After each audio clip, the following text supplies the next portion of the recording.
Rugby League on Sky Sports. Sponsored by Stan James, the sports bookmaker, whatever your sport.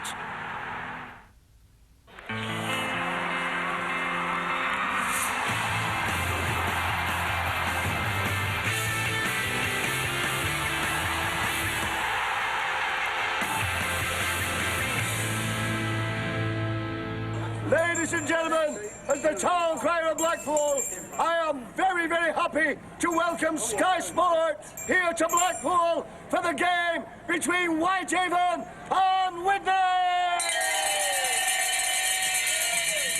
The inaugural Northern Rail Cup final 2 years ago, Castleford red-hot favourites beaten by Hull KR. 12 months ago, Rovers back as holders.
And welcome to National League's big day out. It's the 2007 Northern Rail Cup final. Blackpool staging the event for the third year in a row. Favourites have perished here since the final move to the seaside.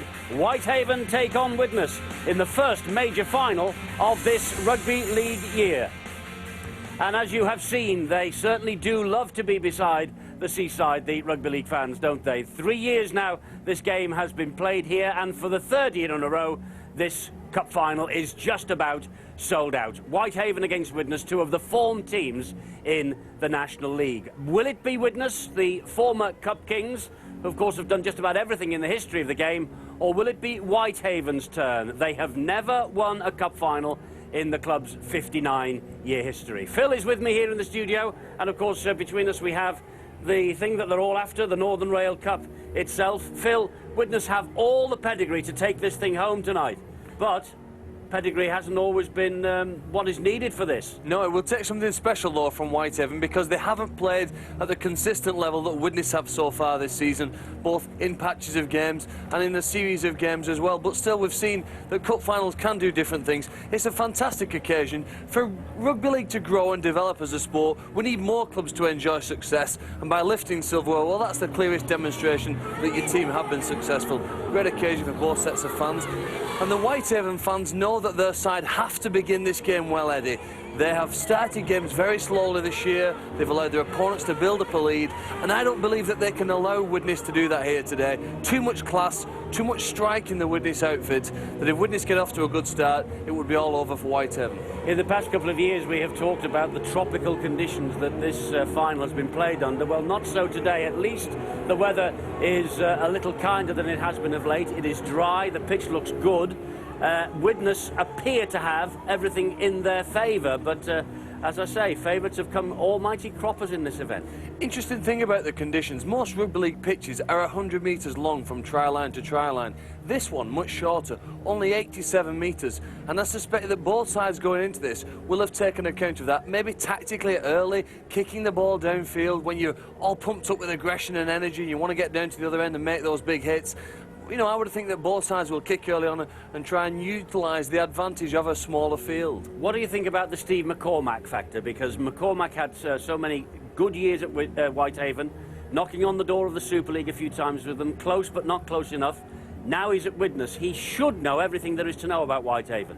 Yeah, he surely has an advantage, doesn't he, on the strengths and weaknesses of many of the Whitehaven players. I think Adele, he's got on paper the stronger side, though. Bob Bezic, one of the Widnes players, I think a real standout young British player in rugby league in this country. We don't see him week in, week out in Super League, but we do get a chance to see what he can do. And what he can do here today, he's one of those players, just injects himself into play when he thinks there's a chance to do the right thing. He's got good footwork, he's a strong defender, and you know, he's at the heart of many of the attacking threats that Widnes will put on. I mean, the key player that he faces is John Duffy, the scrum half for Whitehaven. All of the major play goes through John Duffy. He gets his hands on the ball, he kicks on the majority of occasions for Whitehaven, and he's a great all-round general, good experience in the game, played in Super League at such an early age, one of the youngest players ever in Super League. So, you know, he has the experience factor. He needs some of his teammates, though, to lift a higher level. And for 80 minutes, I think that's the thing for Whitehaven. They've got some good players, they've scored some great tries this year, but they'll have to play at that level for all 80 minutes. So who is going to go home with the the Northern Rail Cup, the National League's grand final? Widnes or Whitehaven? The Cumbrians, they've got a great tradition of rugby league up there, but they have never won a trophy in their entire history. Widnes, well, they've been to Wembley and places year on year on year in the past, but not the past now. This is the present.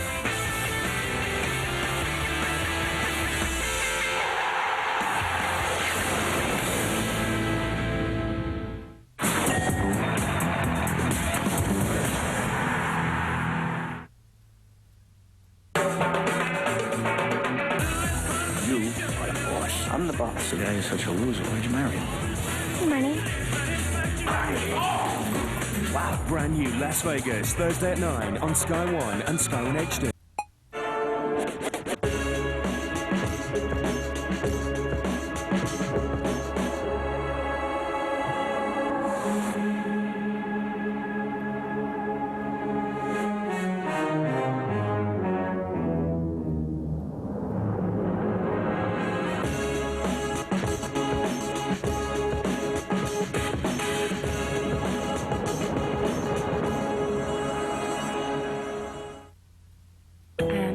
I didn't feel a thing. Hey, did you feel anything? No. Excuse me, did you feel anything? No. It glides so smoothly that you'll hardly notice it. Wilkinson sold Quattro Titanium with 4 titanium-coated blades for fantastic feeling skin. And now new Quattro Titanium Energy, the first battery-powered Quattro that provides gentle pulses for an even smoother glide. New from Wilkinson Sword. Ah.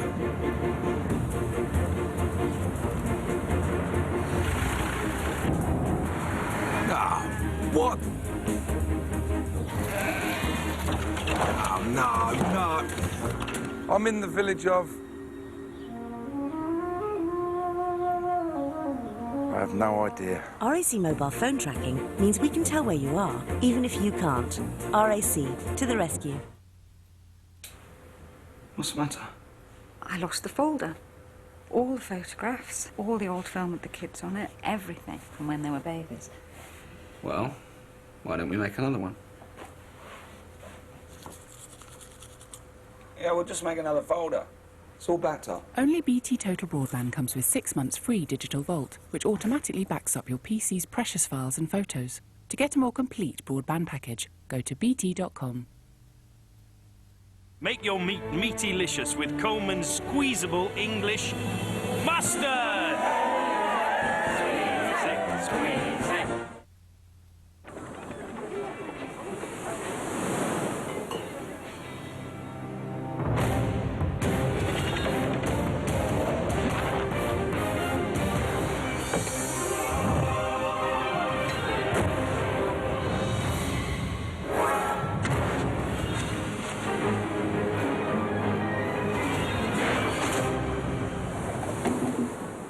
Foster's super chilled. Well, you wouldn't want a warm beer, would you?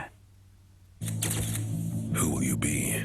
Without that cigarette in your hand, you'll never know. Until you quit. Lose the smoke. Keep the fire. with Nicotinal, a gum as satisfying as the rest of your smoke-free life. Nicotinal gum. The Games of the 30th Olympiad in 2012 are awarded to the city of London. For award-winning news, go to Sky News and be there when it happens.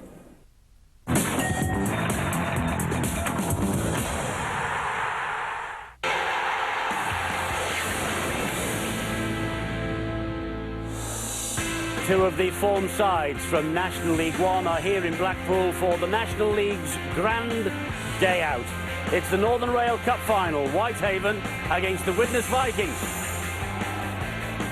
And Bloomfield Road is packed almost to capacity with Widnes fans and Whitehaven supporters, hoping against hope that today will be their day. And here come the teams, the two sets of players, of course, that the next 80 minutes is all about.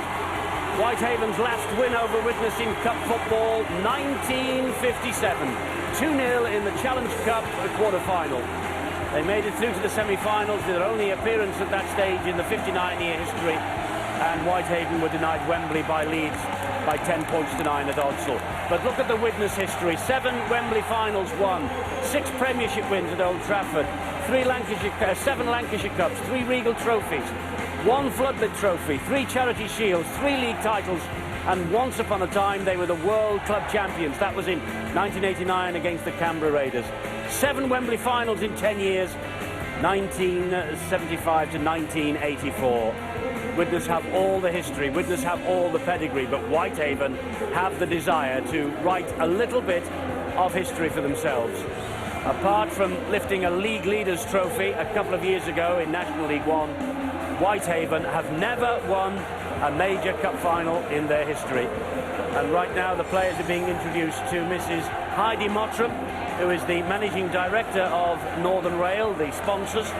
And in the presentation party with her, Richard Lewis, the Executive Chairman of the Rugby Football League, Mr. Graham Lyles, the President of the Rugby League, and also Councillor Robert Wynne, who is the Mayor of Blackpool. There he is in the tangerine jacket. Wonderful occasion for these two teams. Let's check the way they line up. First of all, Whitehaven, they've got Broadbent, who once upon a time was playing for Widnes. Calvert, Elbeck, Jackson, who's the skipper, and Maiden. It's Leroy Joe and John Duffy at halfback. The forwards, it's Trindle, Smith, Fatty Alofa, Miller, Fletcher and Rudd. And the bench, Sykes, Mattinson, Jackson and Tier. And the coach is David Rodman. Next it's the Widnes Vikings. Griggs at fullback, Blanche, Coelove, Nanin, who was a Whitehaven player in his career once, Gaskell, Moran and Penny. Forwards, Cassidy, Smith, who was the skipper, and Wilkes, Duran, Noon and Bob Bezic. And on the bench, Summers, James, Webster and Price. And the coach, Steve McCormack. Fantastic atmosphere. Big day for the coaches, big day for Steve McCormack against the club he almost got to Super League on a couple of occasions, but not quite. Is it going to be Whitehaven? Is it going to be Widnes? Match referee is Jamie Leahy, and our commentary team is Phil Clark, Barry McDermott, Terry O'Connor, but first of all, it's Bill Arthur. Jamie Leahy taking charge of his second successive Northern Rail final, refereed last year's game. And the 25-year-old teacher from West Yorkshire knows all about this game, as do these two sides, of course. They've really been in the thick of it as far as National League One goes. First against third in that context. And Widnes, most people's favourite to go up this season, but Whitehaven in the mix. And desperate, really, to end this barren wait for some silverware. As Eddie was saying, just the League Leaders Trophy to show for all their efforts in nearly 60 years.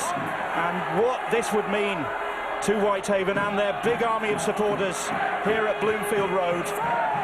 And they really have travelled in numbers. And of course, the big talking point for Haven and their supporters in the build-up to this game, the absence of David Seeds, really the iconic player in this this Whitehaven side, not picked by Dave Rotherham. And a lot of debate in Cumbria about that selection, and it's down to these Haven players to prove that he's right. David Seeds, I understand, here today. He hasn't, contrary to some opinions, walked out on Dave Rotherham and the club. So it's down to the 17 Haven players up against the favourites, the Widnes Vikings, and you get the feeling that if Whitehaven are going to pull off a shot here, it's got to be the platform they set early doors. Yeah, as with Steve McCormack coming up against Whitehaven, he made Whitehaven a fortress for 3 years that he was up there, and there's going to be some big physical classes there, as you've seen David Fattilover and Oliver Wilkes, 4 ex-Whitehaven players in the Widnes team, and the big prop forwards are going to be coming on some. Aaron Lester as well is a massive loss for Whitehaven. I think the balance of both sides is emphasised by the fact that Widnes have got speed, they've got pace and they've got power, whereas Whitehaven are just a big powerful side that do the little things really well and keep going. Griggs with the first kick, which wasn't a good one, and shakes his head in disappointment. But as you were saying, Phil, it's a very short pitch. It's a very difficult skill not to kick the ball too far in rugby league. You don't want it to go over the dead ball line out of play. It just gives your opposition a free 20 metres, and they sort of easily get out of that danger zone as Whitehaven now approach the halfway line. But on a pitch that is shorter, even with the lush grass that we see on the surface, it probably needs a softer kick.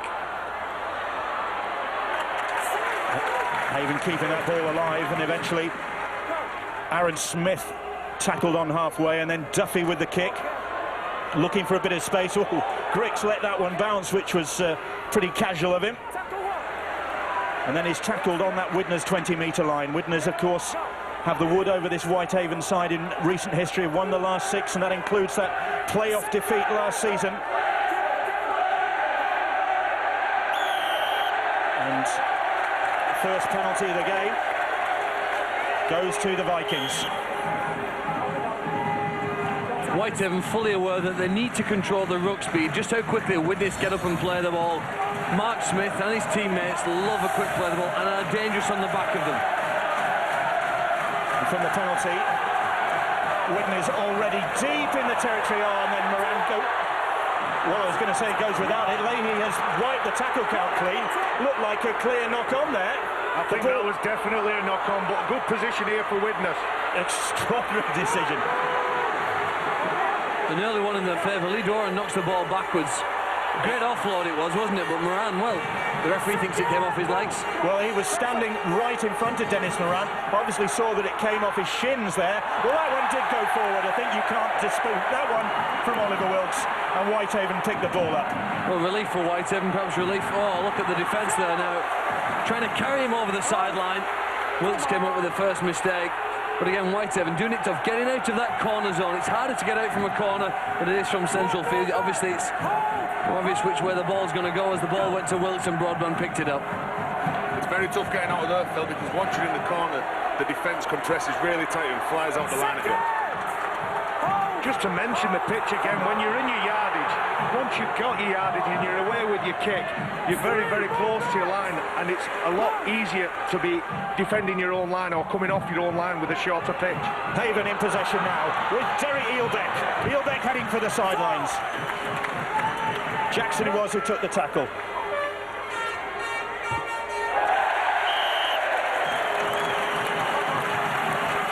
And then the mistake.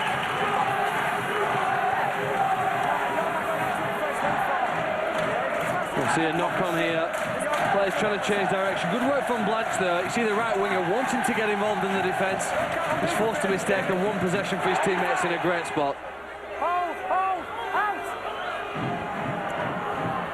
So it's Griggs in possession. High shot. That's a high shot, yeah. That's a worrying minute play for Whitehaven. They lose possession, then they give away a penalty. And then all of a sudden, with a high tackle, they're going to find themselves close to their own line here, doing to defend this. He certainly didn't miss Richard Fletcher there. Oof, Griggs felt that. So the penalty counts already stacking up against this Whitehaven side. Griggs able to get to his feet. And another penalty. And again, Widnes deep already in Haven territory and making more yards with Nanin.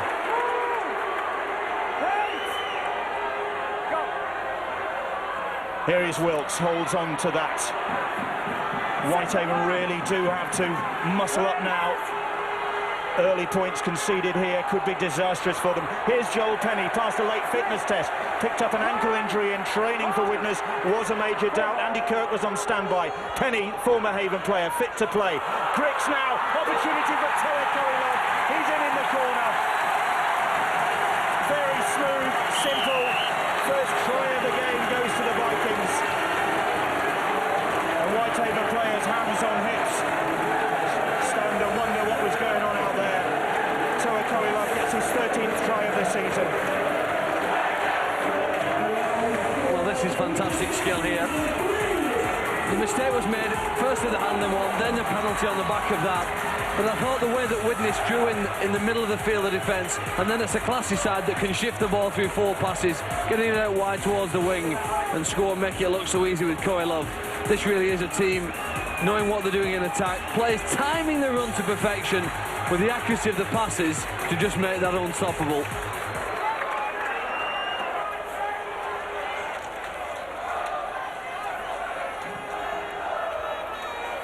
Steve McCormack will be glad of that start. Of course, he's got bitter experience of losing in finals as the coach, especially with Whitehaven.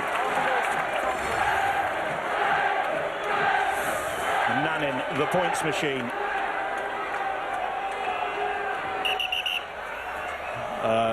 Kick from wide out.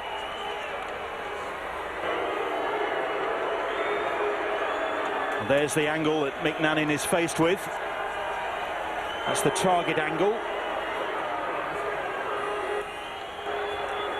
And he has been, just of late, when we saw him on Sky Sports recently against Dewsbury, he wasn't quite on the sort of form you associate with a prolific kicker like him. Another ex-Whitehaven man, Nanin. And his former supporters doing their best to try and put him off, but he looks to have struck that one very well indeed. He's back on target, is Nanin. Got salt in Whitehaven's wounds, and Widnes lead by 6 points to 0. Well, it was always a danger, wasn't it, to concede that sort of field position. The class that Widnes have, Dennis Mann is such a key player to them. He's a threat if he runs the ball, but he's also a threat when he passes the ball. And Widnes have taken advantage to score and registers the first points. Toet Korilov, despite a long Super League career, the 30-year-old Kiwi has never claimed a winner's medal. What a looking for his first today, Toet Korilov. Cassidy. Spencer Miller putting his shoulder to it, and Fatia Loafer in there against Oliver Wilkes. Mark Smith now. Oh, that surely could have conceded a penalty there, Rob Jackson. Here's Broadbent, the Whitehaven captain. Oof.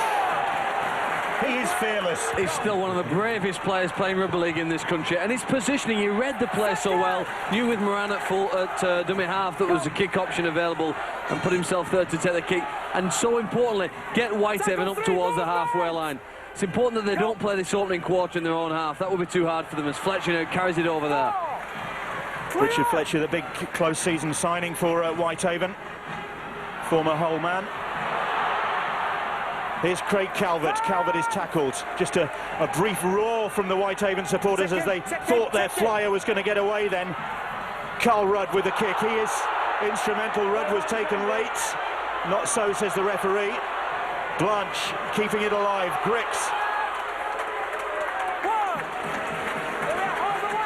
Damien Blanche restored to this Widnes side. Oh, and it's off there. And just suddenly it sparked. And Scott Grix on the bottom there. The two full-backs, obviously, not seeing eye to eye. That's not normally the sort of confrontation you'd expect, is it? The two number ones going head-to-head. Well, we're used to a hot one here in Blackpool. There's a lot of emotion in finals, in the build-up leading up to games and the pressures. And the penalties that Whitehaven have come, they've come to play, they've pumped up. I'll tell you what, the worst position to start fighting is when you're on the floor. And with the ball in your hand. Do you know, I think the Widnes played it, maybe Bezic, could be the one most heavily penalised here, because it's the third player into an altercation the referees tend to take biggest exception to. Wasn't it a Whitehaven player? No, the two players were fighting, weren't they? It was Bob Bezic who stood over the top of it. Yeah. That's the way that referees tend to handle this situation. Well, both touch judges have been on, and there's a yellow card for Gary Broadbent, and I suspect that the same thing will be shown to Scott Briggs. Or is it? Well, it's just Gary Broadbent who gets the 10 minutes. I think he might be harshly done to Gary Broadbent. No, he was getting some treatment from Griggs, weren't he? Well, I would take Simba as one player in that. That's pretty surprising, put it that way. 2 balls on the pitch at the moment as play continues. The penalty taking Widnes well into the Whitehaven half again, and so these penalties really are hammering them. Now they're down to 12 men. Their captain in the sin bin. A sense of injustice among the Whitehaven supporters. And they could be feeling more hard done by here as Mark Smith breaks through. Trindle with the tackle. Desperately trying to slow him down. Bezic's pass goes behind Paul Noon.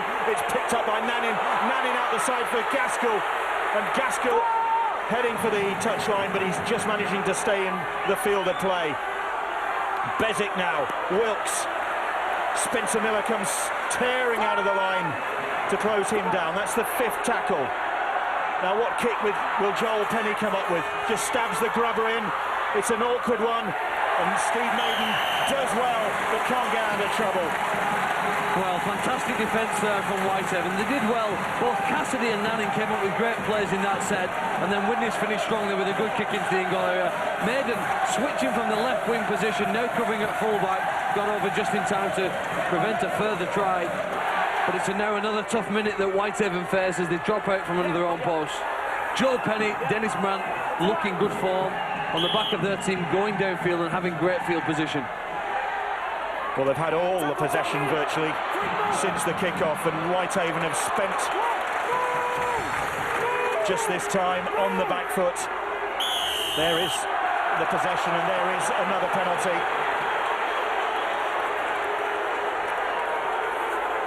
Just trying to slow this down. Do you know, I was watching the two teams warm up, Bill, and Whitehaven were in a huddle for 5, 6, 7 minutes, and they were talking. There were a lot of in-depth talking between themselves, and their passion coming out here probably emphasises that a big game is one of the little things, and I've said it before and I'll say it again. Big players don't win big game. It's the little things over and over again to a really high standard. So Mick Nanin with an opportunity to add 2 more points here. And this should be a formality, as you can see from the target angle there. On the easy side, as we discovered at Leeds Met the other week with their kicking technology. We never take into account the pressure, though, do we, on the kicker? That's the other element that we scientifically can't calculate. Well, this for Mick Nanin, in relative terms, is an easy one. The other thing in back play then, the referee was speaking to the Whitehaven players saying, I've given 4 consecutive penalties for holding down around the play of the ball. You must speed up the ruck area. Nanin then, that trusty right boot thumping in between the uprights. And Widnes ahead by 8 points to 0. Already it's looking as though Steve McCormack's side are getting a grip on, well, they have got a grip on this game. Their opponents are down to 12 men. They're getting caned in the penalty count. They're desperately trying to cling on. It's hard times. That's what's hurting them, the penalties that they're giving away, allowing Widnes to get into in their attacking zone and straight into attack. Whereas Whitehaven, John Duffy and Leroy Joe haven't got a chance. Oliver Wilkson tearing this ball up for the Vikings. Here comes Mick Cassidy, still going strong at 34 years of age, just turned 34, Cassidy. Bezic Mark Jackson's on the pitch, Bill. Things normally happen when he's on. Well, that's a big relief after almost 15 minutes, because Whitehaven have been on the ropes. And I always remember Brian Noble saying you can't win a cup final in the first half, but you can lose it. And Whitehaven were losing this game so early in the match, they had to hang on. Take a second there. They couldn't get possession, they couldn't get control of the game. Down to 12 men, they had to do something. Unfortunately here, breaking play and possession gives them a chance now to get the breath back and get back into this contest before it had even really begun for them. Well, the Haven supporters trying to lift their side, who've been on the receiving end. Well, you've got to remember that Whitehaven were 18-0 down in their semi-final against Halifax and came tearing back to win that one handsomely in the second half. So they know how to do it the hard way. Well, they scored 34 points, didn't they, in that second half? I can't see them doing that here today, and they can't afford Widnes to have that sort of lead. Here is Jackson. He's been sent off once already this season. I say what already, I'm just saying that he's quite a fiery character, Mark Jackson, but that's probably what you need, that look forward. It was a high tackle. I thought the high tackle was worse than the forward pass, Bill, from here. Richard Fletcher just wiping his mouth there. Obviously felt that one. Every team has a key danger man, don't they, who they like to go to when they need a try. Fletcher's probably that for Whitehaven. Maybe not started off around the shoulders. I think that was just a good impact, that. Surrender one, you've got the time. Certainly rocked his head back. But the pass that preceded it was forward. So Widnes have possession. Here is Cassidy once more. Ducks the blonde head into the thick of it. You'd think he'd know better after all these years, wouldn't you? It's away. He's got Damien Blanch. He's got Scott Griggs. And Griggs on the inside will go all the way. Calvert trying to close him down. He won't get there. And they were cooked to ribbons then, were Whitehaven. Toa Koilov scores one. He's now made one. And he had options there. He had Damien Blanch on his outside. Griggs, like a good supporting fullback, was on his inside. He's there to get his 18th try of the season. Well, you know, Whitehaven had their chance. Overrunning of the ball, forward pass from John Duffy. And you know, when their opponents are down to 12 men, Bill, it's not always easy to find that gap where that space is. But Widnes have done that here. Rob Jackson is outnumbered 2-1. He has Koilov and Blanch outside him, and in doing so, he didn't take either. Koilov went through and found Griggs, who invariably supports down the middle of the field. It's his big play. If a player makes a break, he puts himself in the position to take advantage of that break and convert it into a try, which is what he does. Well, Scott Griggs, a winner in this competition with the Lee Centurions, and looking to be on the winning side again here today, and it's already at this early stage looking like that, with 2 Widnes tries so far and 2 successful kicks from Mick Nannin so far. And this one, the way he's kicking this afternoon, should be another 2 points.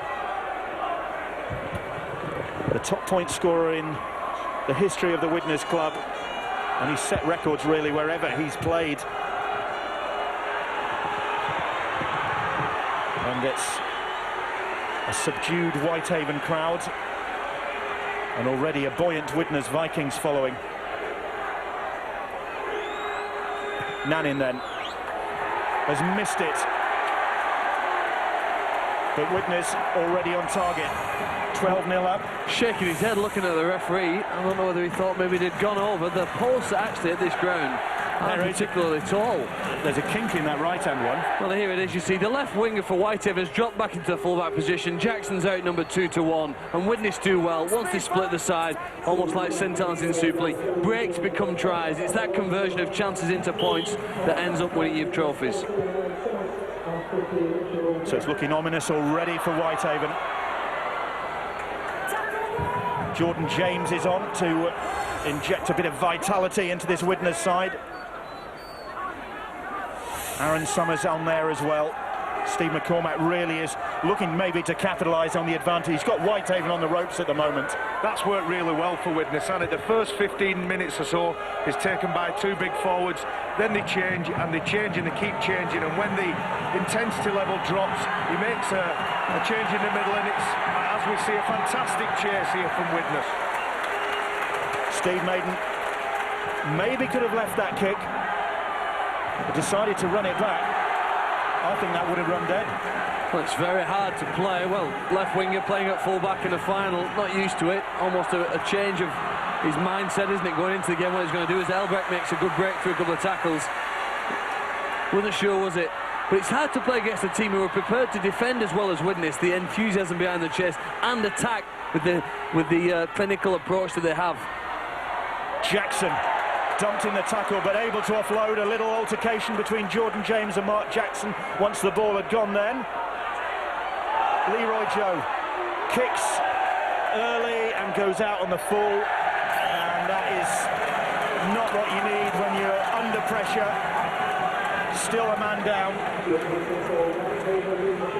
That's where Widnes have been very good. They're relentless in the way that they defend and the way that they don't come up with the penalties. That's probably the difference between the two sides in the first 20 minutes, where Widnes seem to get them down the Whitehaven in their own 20 and really punish them with the defence and don't come up with the penalties. Leroy Joy wearing 6, but actually playing it loose forward, refuses to wear number 13. Not that he's superstitious or anything. Widnes on the crawl this time with Jordan James. Here's Aaron Summers. Summers bumps off Trindle. And Widnes with Mark Smith weighing up the options, coming to the right again, and Damien Branch. Oh dear, so easy for Damien Branch. Nobody there to oppose him, and he gets try number 13 this season. And it was an amble in for the Aussie winger, restored to this side after injury. And Widnes were just weighing up the options, and there were so many of them. Well, here they didn't get to the end of their set with a successful kick. Under pressure, the ball went out on the full. And again, Widnes starting possession inside the opponent's half. Look at this, no left winger, but how well Dennis Mann finds that pass. The ball put in front of two of his teammates into the arms of Blanche, who has to catch the ball first under pressure, which he does well, and then make sure he gets over the try line and grounds the ball well. It makes it look very easy. A bit harder when you stood out there on the right wing waiting for that ball to come there. The last two tries have come because of the numerical overlap, I feel. Yeah, they really are suffering for that. With their captain, Gary Broadbent, in the sin bin. The man who's organising things at the back. I suppose you do feel a little bit sorry for Whitehaven. As we mentioned before, possibly both players deserve to go in the sin bin, but that overlap being such a crucial position of full-back that they've dropped the left winger back, and again it's caused them problems wherever. Nanin, this time he's on target. And Widnes 18-0 up, in control of the game. Damien Blanche, the try scorer. Well, how do you solve a problem like this? Very difficult, isn't it, when you've only got one defender to try and handle two players. Rob Jackson this time covers Corey Love, and Moran's pass selection's fantastic because he finds Blanche on the outside unmarked. Well, Gary Broadbent has returned for Whitehaven from the sin bin, but while he was absent, Widnes have scored 2 tries and just taken a grip on this game that is going to prove very hard to dislodge. What a hit up from Aaron Summers there. He's gone 25 metres there on the first tackle.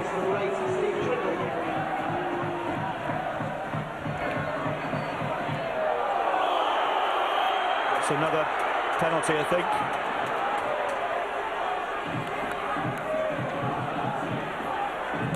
Fatialofa just on the field, in fact. And that found the target. And that's another penalty. And that made the penalty count 5-0 in favour of Widnes. It's one of the reasons why the scoreboard says 18-0. Now, the ball came out there in the tackle. The referee says play on to Mark Smith. And the Whitehaven supporters, who had a very good view of that, on their side of another penalty. Mark Jackson penalised this time. Listen careful. He turned that tackle into a suplex using his head up as a lever. And referee Leahy has gone against you. laying down the law to the Whitehaven 16 and to the skipper. It will go both ways, but you've got to respond. You've got to respond. Well, the referee's now appealing, isn't it, to the Whitehaven players. He says it's going to be a long day at the office unless your team come to grips with the rules and play this in a disciplined manner. A poor penalty to give away, but that's a good touch, that. It was the grapple that the referee took objection to, but I don't think Mark Smith was that impressed either. The Whitehaven players have been cultivating facial hair in preparation for this game. I don't know whether the fashion will ever catch on though, but I like that, me. I might try that.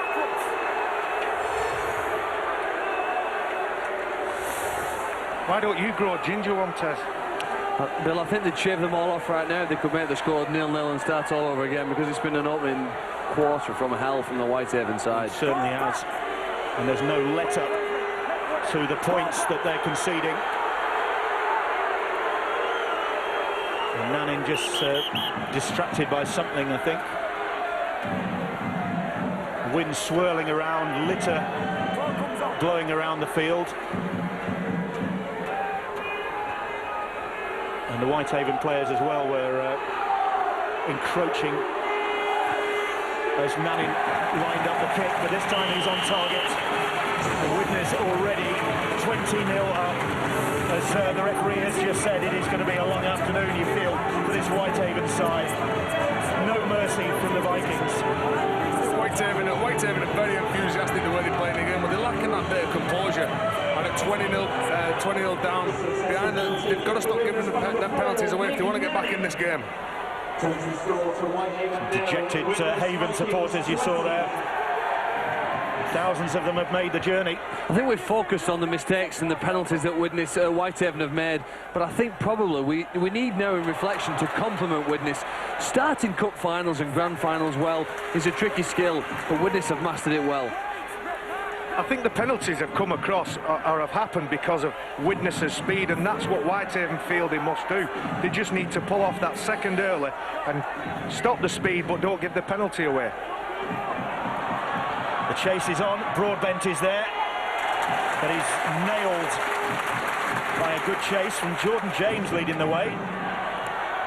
Calvert.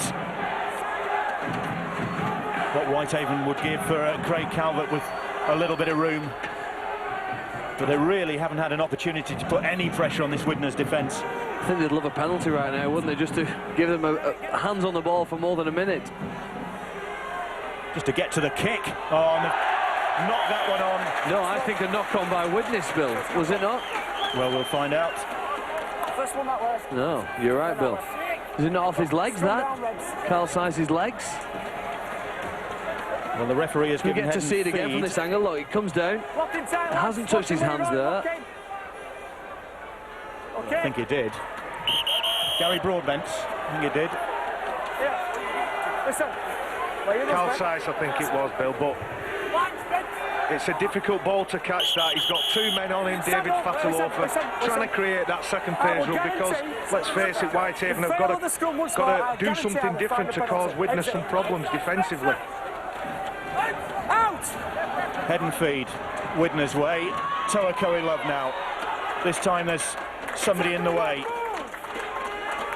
And Duffy and Rob Jackson with the tackle. Lee Duran. Jackson in there. So is Leroy Joe and Carl Sice. Damien Blanche now. Got a feel for Gavin Dodd, who's been left out of this Widnes side. Dean Gaskell keeping his place after some great displays, while Damien Blanche has been injured, and somebody had to give way when Blanche was recalled, and it was Gavin Dodd, and hard luck on him. Here is Joel Penny, and Penny, neat footwork, almost got him through. Whitehaven just managing to shut up shop right underneath their own posts. Bezic fires a long ball out. Nanning will use his strength. Well, he doesn't even have to use his strength. Just motors round Calvert. And another try for the Widnes Vikings. Embarrassingly easy, that one.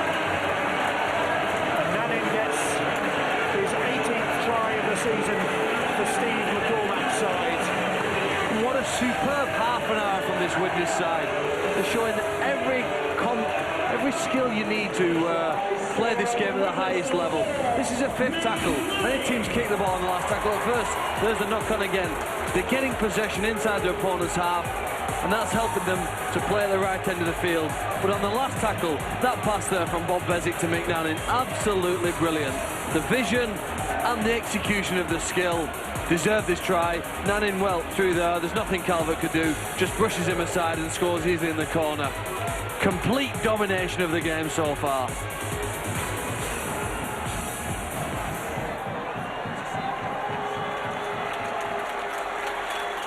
Nannin will now try and improve on his own try. A difficult angle, just 5 degrees to aim at. But for a kicker of his prolific ability, kicking round the corner when the ball stays on the kicking team. He's right in front of those Whitehaven supporters, and they must be a dejected bunch. Big day out, hoping that they can overturn the form book, and already it's looking as though that a stick of rock and some candy floss is about the best they can hope for here today.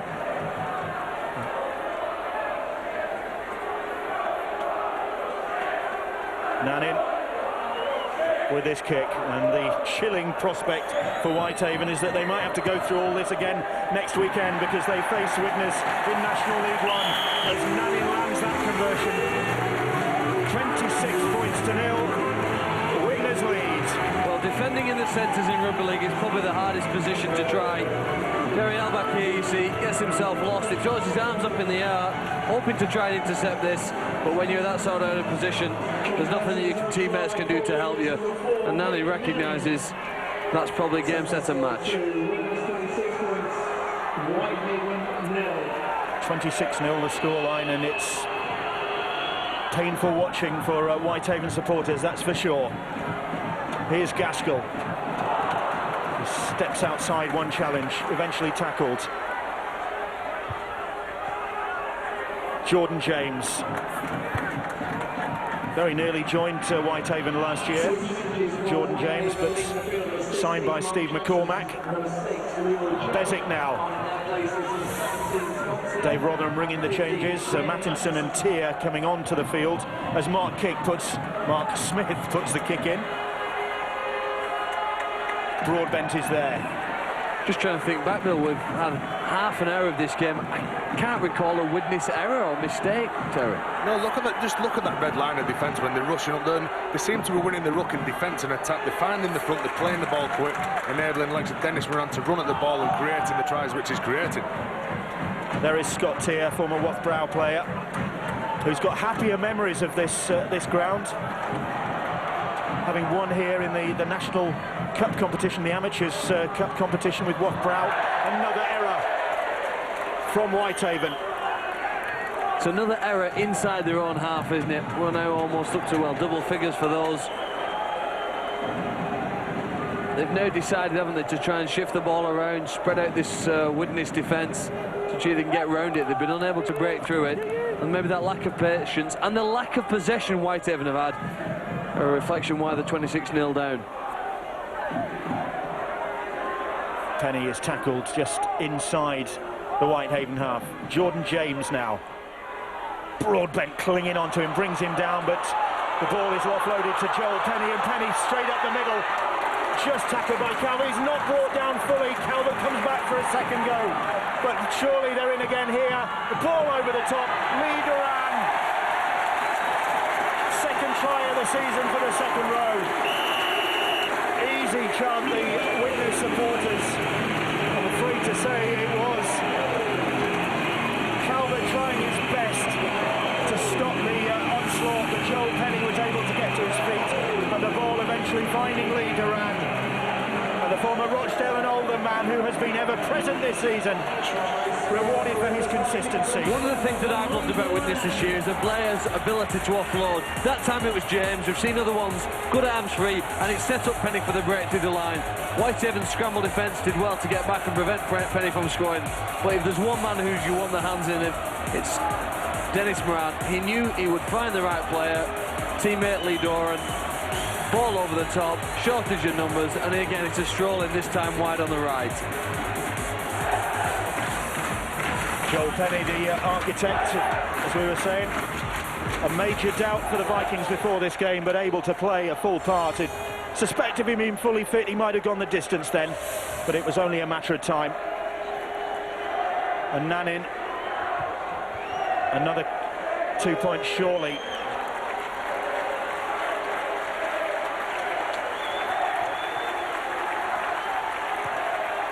Oh, he's drifted that one across the face of the post as well. That's something for Widnes supporters to complain about, but not a lot else. 30 points to 0, their side ahead. We haven't reached half-time yet. Lee Doran,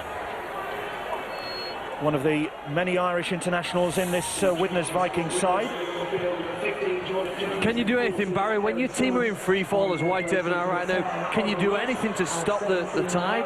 It's very difficult, Phil, but half-time team talks, I mean, you don't get inspired by half-time team talks, but definitely if Widnes can score 30 points, then Whitehaven have got the same chance, but they need to be playing Widnes in their own half or in Widnes's half, and that's what they haven't had. They haven't had the ball, and when they've had it, they've made errors, and when they haven't had it, they've gave away penalties.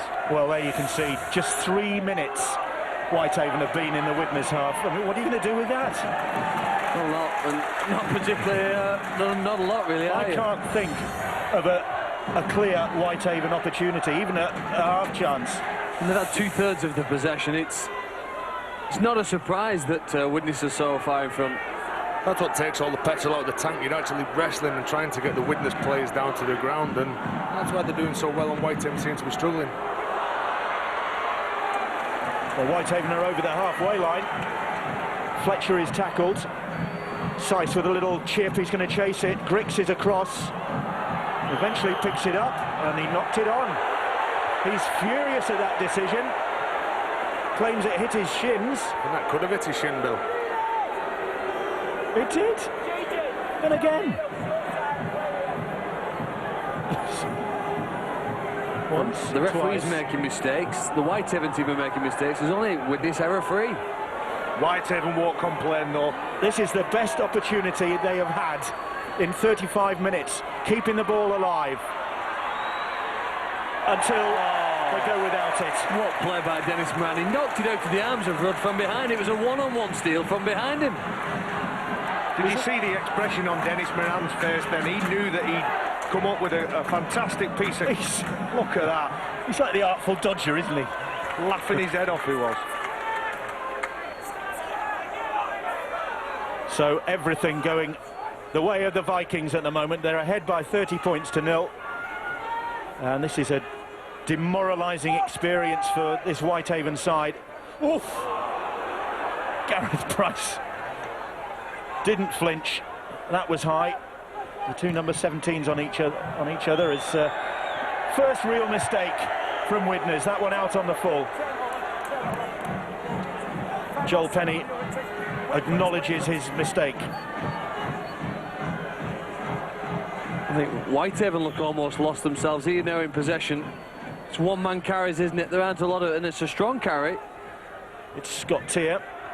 Plays the ball on the Widnes 40-metre line. Fatia Lofa.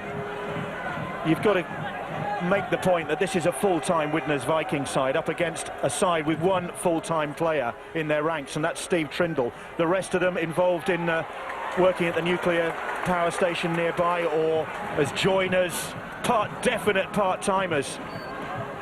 But the kick is a good one.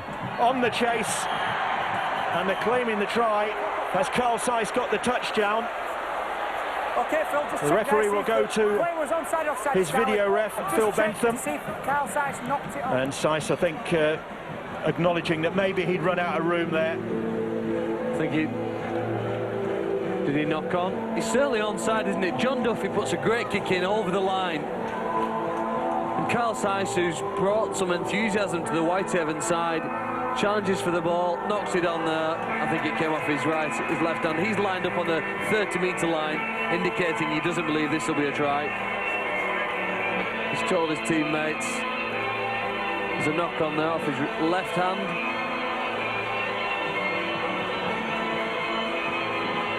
But when Whitehaven get in good position, they've shown that they can create an opportunity.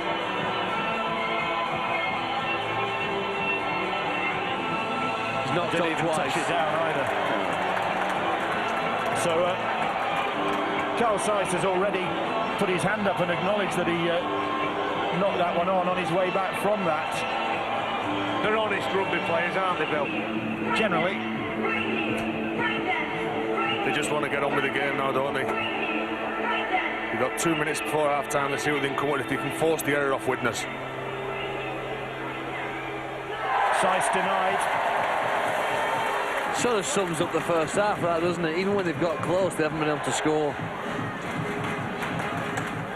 Had that been Widnes at the other end of the field, just somehow it would have stuck in the hands. And oh, what about that run there? Oliver Wilkes charging for his life to get through that Whitehaven defence. And Scott Tier standing his ground and putting his shoulder in. But again, the offload is smart and snappy, and it has Whitehaven travelling backwards. Rob Jackson with the tackle on Dennis Moran. Mark Smith now, and Widnes looking to add more points in the closing minutes of this first half. Moran now back on the inside to big Gareth Price. The Welshman is tackled on the 20-metre line. Mark Smith now. Smith, Bezic, Duffy is all over him. It's good defence that time. Mattinson there as well to make the tackle. Mark Smith puts the grabber kick in. Calvert tidies up at the back. Broadbent now. Well, that was at least Whitehaven surviving that Widnes attack. Derry Ilbeck, he is tackled on his own 20-metre line. Carl Zeiss now. Zeiss over the top. That's a great ball for Jackson. Jackson looking for support on the inside. Spencer Miller now. Miller, he's trying to find a teammate. Eventually is tackled by Grix.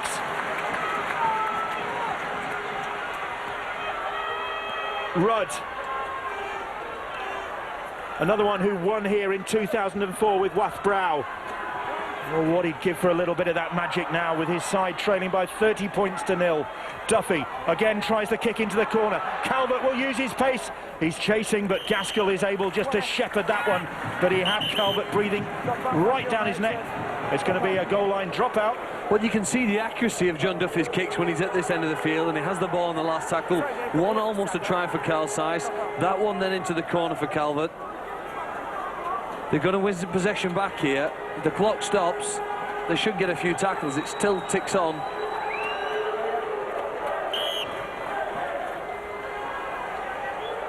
Could they magic a try before the half-time hooter? Well, at least that'll give their supporters something to cheer. Mattinson going on a run. Into the last 20 seconds of this first half, which has been dominated by the Widnes Vikings. It's a grim reading for the Whitehaven side. He's lost that ball, picked up by Bezic. Bezic is tackled and he'll be fairly relaxed about getting to his feet.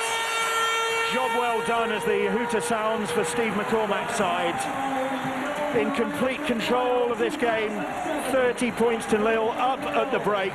The Widnes players in the middle of the field slap each other on the back, and it's a grim-faced Whitehaven coach, Dave Rotherham, his side up against it at the break. Yes, Dave Rotherham and Whitehaven very much up against it, trailing here by 30 points to 0 to the Widnes Vikings. Widnes an almost perfect 40 minutes. 5 tries, this one of them from Scott Grix, and we will review the first half action when we return.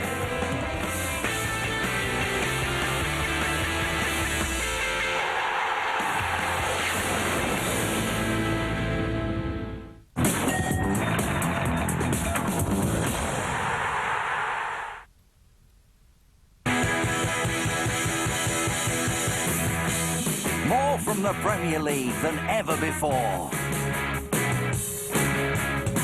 The big games. Every club. All these matches and more to come. A new season on Sky Sports. All the football you'll ever need. Why were we the first car manufacturer in the UK to introduce unleaded fuel as standard across our entire range? Why have we reduced the amount of energy used at our Ellesmere port plant by 30% over the last 4 years? Why are we now launching our new EcoFlex initiative? Because of them, because of this.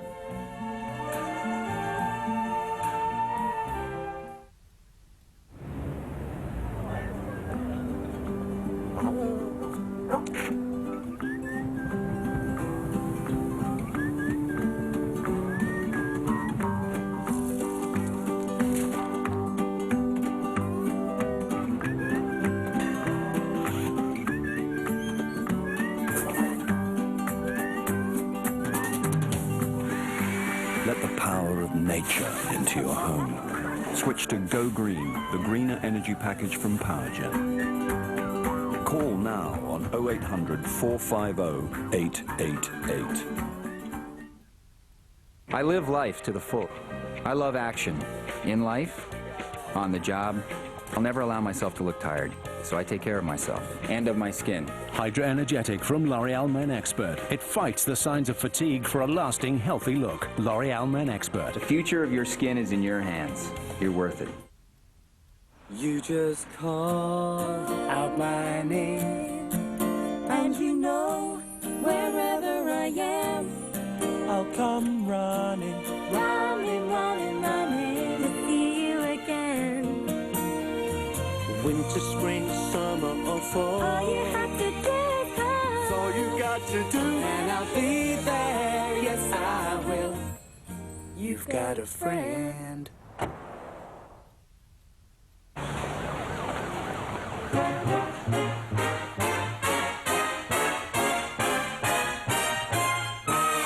Come and take a trip in my rocket ship. We'll have a lovely afternoon. Lacoste Elegance, the new fragrance for men. And away we fly. Find out more about our EcoFlex scrappage and trade-in initiative against low-emission Vauxhalls at your local retailer.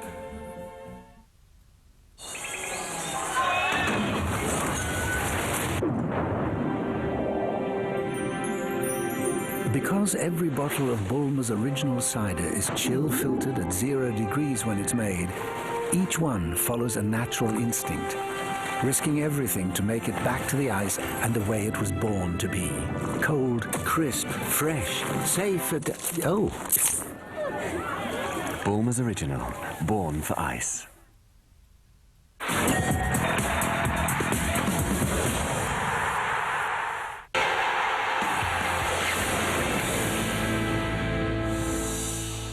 There's live football for you coming up tonight here on Sky Sports. It's the Copa America final, Brazil against Argentina, and it has a 9:30 start on Sky Sports 1. That's live. We're live here at Bloomfield Road, Blackpool. It's the Northern Rail Cup final, and this half-time scoreboard does not make comfortable reading for Whitehaven. Widnes ahead by 30 points to 0.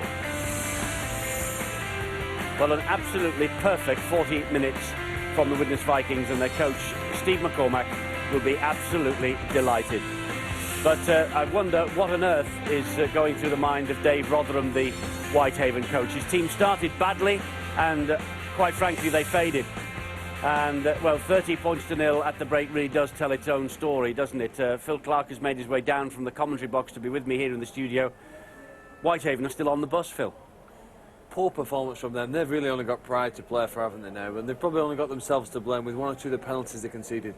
But I think Widnes have been fantastic. I mean, the strike out wide, when they've moved the ball out wide, the conversion into points has been superb. That was a second-man player, ball behind the first runner, eventually in the arms of Koilov, and he went wide to score early in the game. And I thought perhaps the turning point was when the referee chose to send just one player off. Gary Broadbent, the fullback for Whitehaven in the white shirt, although there seems to be a million punches thrown, is the only man sent for 10 minutes in the sin bin. And during that time, Widnes scored 12 points, by which time probably it's too late.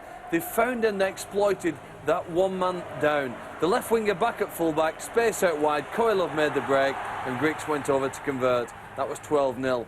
On the back of that then again, coming to this right-hand edge, where the left winger's short, he's again out of place, and Damien Blanche goes in the corner. And then again, a further try. This time it's out wide to the left-hand side. Long ball to Nanning, skips outside his opponent, and by this time they're just playing with their opponents. Again, for the final one, coming right to the right-hand side, and Lee Doran, well, there are so few defenders, he can just choose his walk through to the line and score in front of his pretty happy supporters who are sitting in the stand here. Can't believe their luck. Well, they will think that they're taking this Northern Rail Cup home. I mean, at 30 points to 0, you'd be a mug now to back against them. But, you know, just looking at that incident on the floor where the full-back Broadbent was sent off, all right, he committed the offence, the original offence, but it was actually Griggs who threw the first little elbow, I thought, looking at it. I would agree with you. It's very rare in rugby league that you see the man on top, for no reason, just start to punch the player below him on the floor.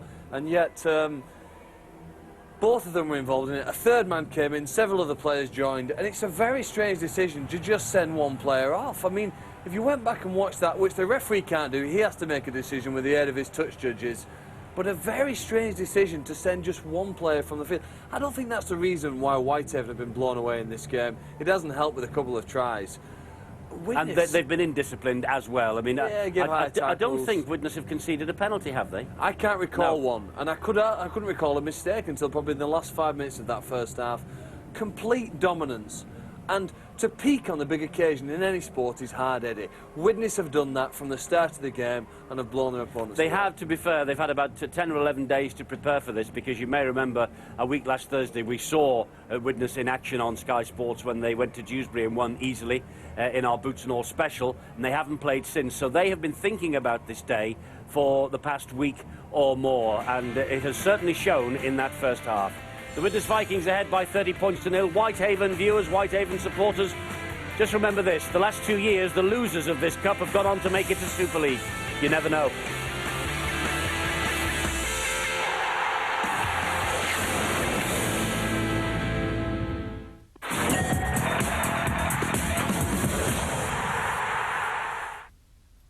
In July, every single Sky One Simpsons you see has never been seen on any other channel. That should be music to your ears. Exclusive Simpsons, tonight from 6 on Sky One.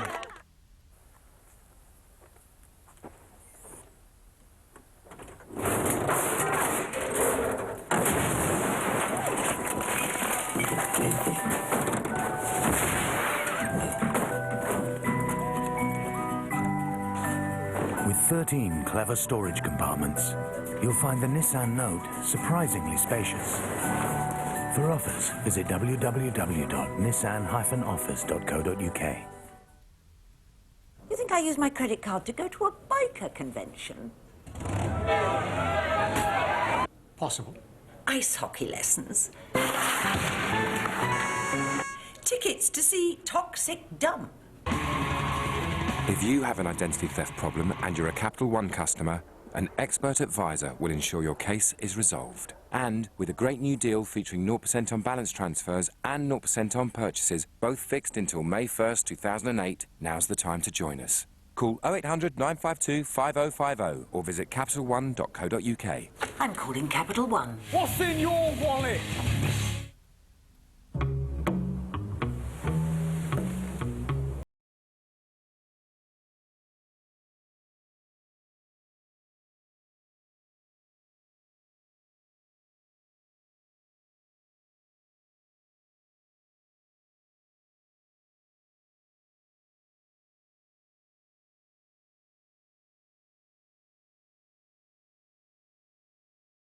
Time dedicated to you.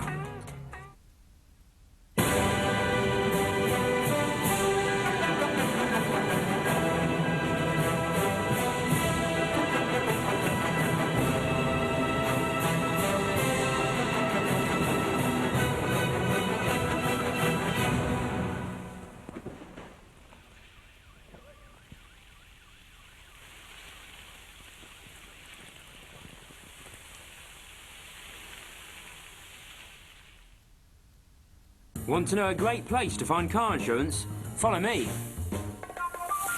This is GoCompare.com. It's a brilliant website which compares prices from loads of insurance companies, so you don't have to. It's so easy, it'll save you time and could save you a lot of money. GoCompare.com also give each quote a unique 5-star rating, so you know exactly what you're getting for your money. So, for the right car insurance for you, just visit GoCompare.com. Why go compare anywhere else? They can take any shape. They can hide anywhere. This summer, It's a civilization far superior to our own. the battle for our freedom begins.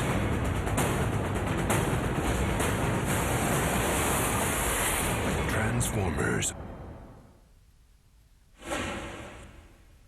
Showing every night until Friday. I think we've got something for you that utilizes your specific skill set. Oscar winner George Clooney.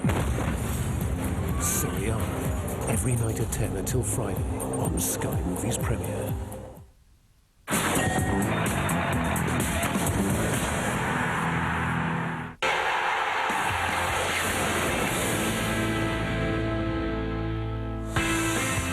We're at the start of a new week and there are 3 big programmes coming up for you from the world of rugby league here on Sky Sports. Thursday, it's Booton Hall Special, Rochdale against Dewsbury. That's on Sky Sports 1 from 7:30. And then on Friday, we're back in the Super League and look what we have for you. Saints Wigan, 7:30 Sky Sports 1 and in high definition on HD1. And on Saturday, Salford City Reds against the Bradford Bulls. That's our Saturday match this week, 6 o'clock, Sky Sports 2 and HD2. All that to come. So too is the second half here at Blackpool. It is the Northern Rail Cup final. Teams are ready for us, and so is Bill Arthur. Whitehaven with a mountain to climb as they kick off the second half, trailing by 30 points to 0. And a subdued army of Haven supporters hoping that their side can at least salvage some pride in this second half. Miserable first 40 minutes for them. Just about everything went wrong. And if they could get some points on the board early on in the second half, you never know. They did it in the semi-final against Halifax. They were getting hammered at half-time there, 19-6, and they came back to win that one. Could they possibly do that here? It has been done, but it's an almighty ask for this Whitehaven side, and you get the impression that this Widnes side are not going to relinquish their grip now. Fascinating to see if Widnes can continue to control the game they have in the first half. There's the kick into the corner, doing all the little things well there, aren't they? They've completed the set, they've got to halfway, starting the second half, in an aggressive defensive manner when they don't have the ball, and a positive but control one when they do. You get the impression they're not going to take their foot off the gas from those hits early on here in the second half. Of course, it's 30-0 down. That's an ominous-looking scoreline when you're on the receiving end of it at half-time. A bit possibly like 36-6 might have been in 1995 at Old Trafford when you were a Wigan player against Leeds in the Premiership final. Memories of that? It was nothing to do with me, Bill. I don't think I ever scored a try in any of those big games, but the Wigan side then were dominant, as have Widnes been here today. Wigan again went on in the second half, still to put the sword to Leeds back in the Premiership final. Will Widnes continue to do that? I think that the challenge the coach will have said is, listen, let's see if we can put an 80-minute performance together. We've set ourselves very high standards this year. This is one of our goals, to lift this trophy here today. Obviously want promotion at the end of the year as a secondary goal. You did play in that game, didn't you, against Leeds? I was out there on the field for a short time, I think. I think players like Martin Afire and Chris Radlinski were the ones who kept crossing the try line and putting on the big points. Well, it's Widnes who are 30-0 up here. And Whitehaven just trying to salvage a bit of pride in this second half. It's a good chase down, but everything's going their way. And Moran pops it up. Mark Smith in support, and they'll get another try here. Just everything is going for the Vikings. And Dennis Moran cannot believe his good fortune there, but you take your chances. You capitalise on these things. You make it happen, and it's happening for the Widnes Vikings and for their captain, Mark Smith. Well, a team with real quality can convert chances into points. We said it in the first half, we saw it in the first half, and we've now seen his reaction to the charge down of the kick. He knew he had to get there first, and when Moran got the ball in hand, again, those instinctive players from the Widnes side knew, chance, break down the middle of the field, let's get ourselves near the ball. Joel Penny was one, Mark Smith another, and it was Smith who happily scored his first try of this game. Look, Whitehaven have done a well job. They put pressure on the kicker, but then they were too slow to react, and it was only that split second of reaction that helped create the try for Mark Smith. National League One Player of the Year in 2006, Mark Smith. And the Vikings supporters really enjoying their afternoon at the seaside. And Mick Nannin is enjoying his as well. And I think some of the Whitehaven fans have already drifted off, perhaps to spend the rest of the afternoon on the pleasure beach or something like that. Nannin for 2 more points.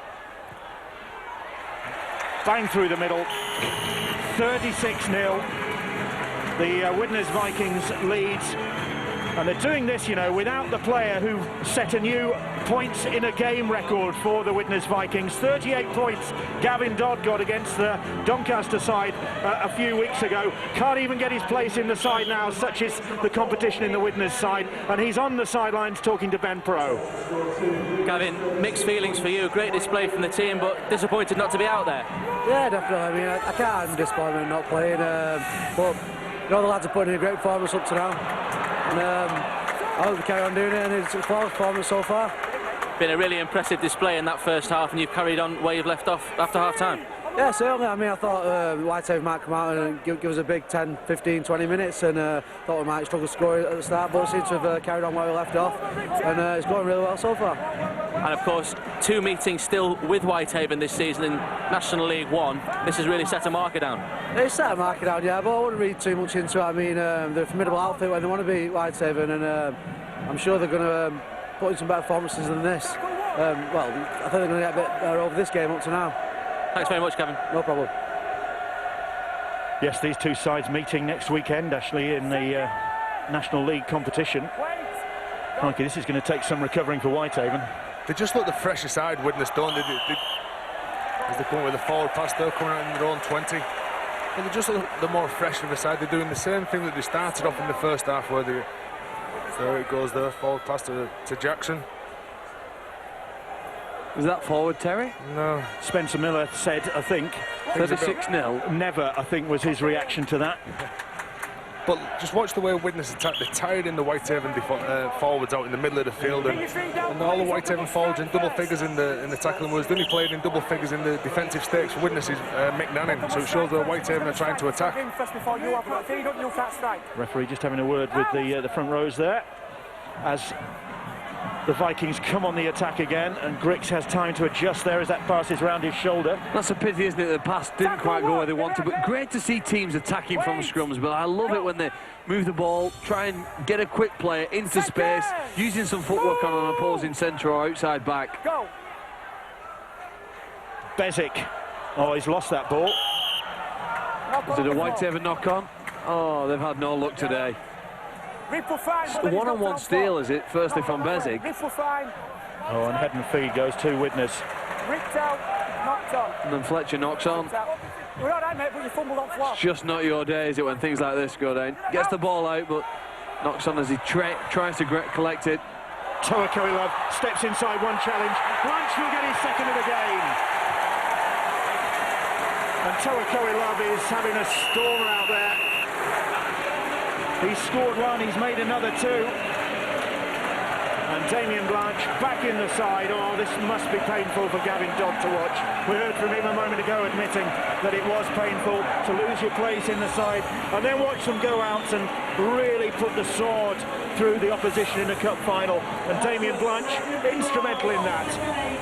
Well, they punish their opponent's mistakes, and you can hardly call that a mistake. Fletcher trying his best to come up with possession, but the way they transferred the ball so quickly to players in space.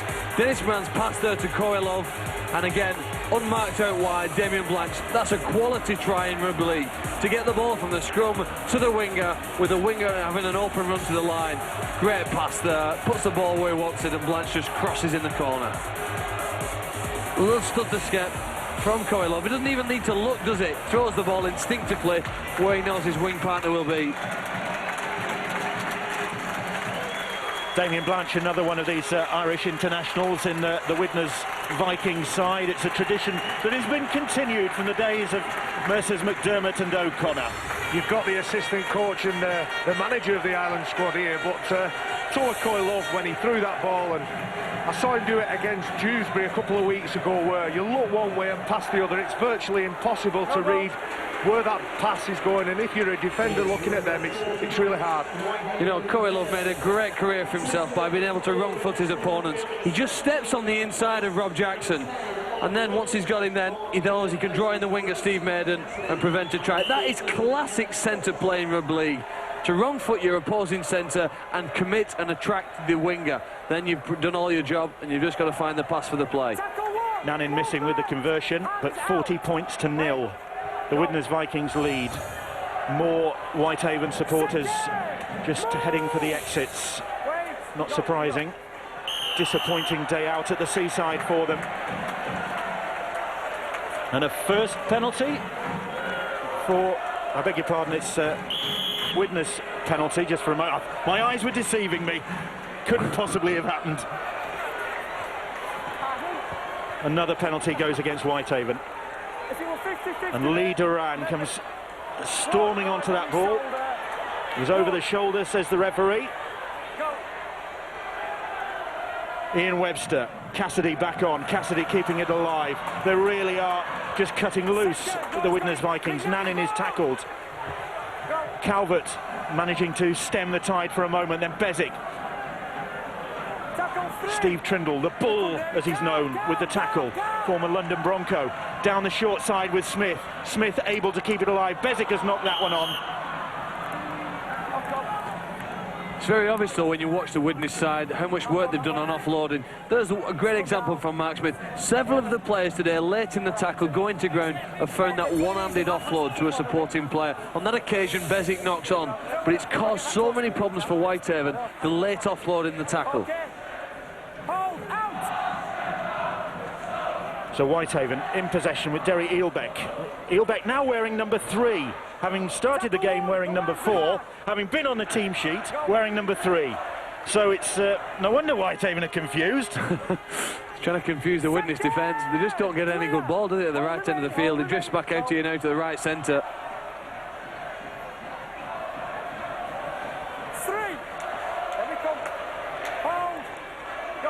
Rod gets to his feet and plays that ball. Here is Steve Trindle.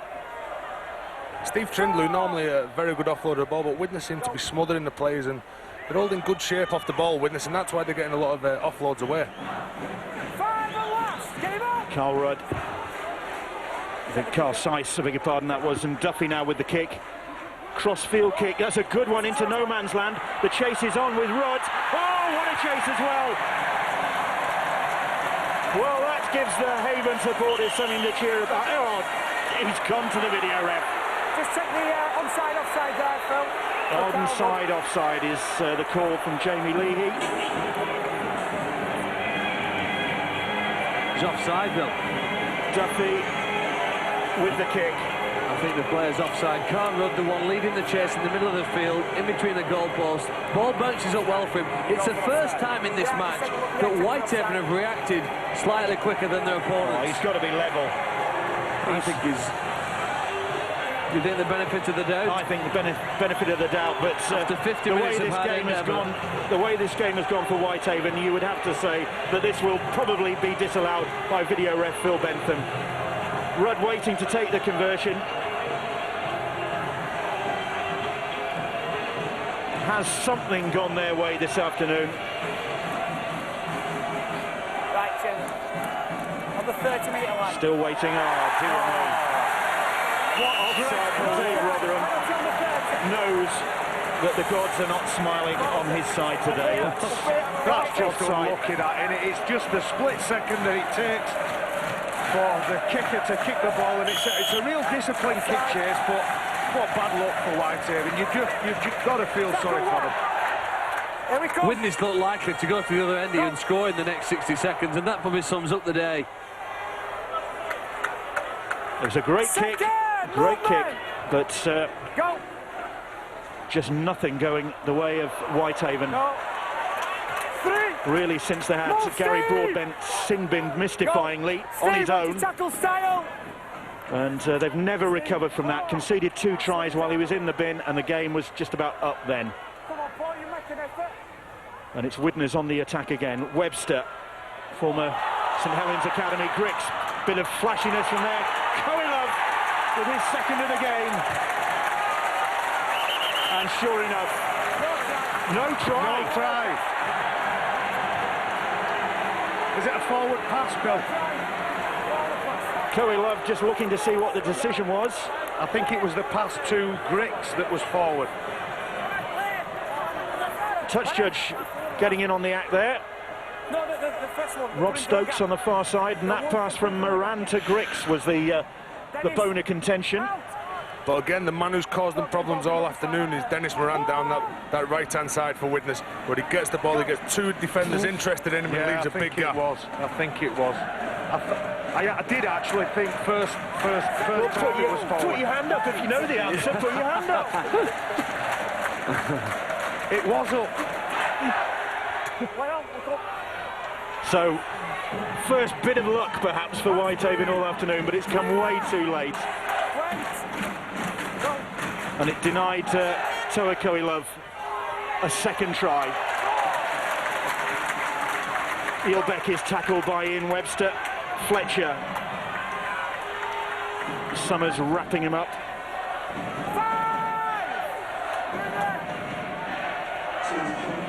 Aaron Smith.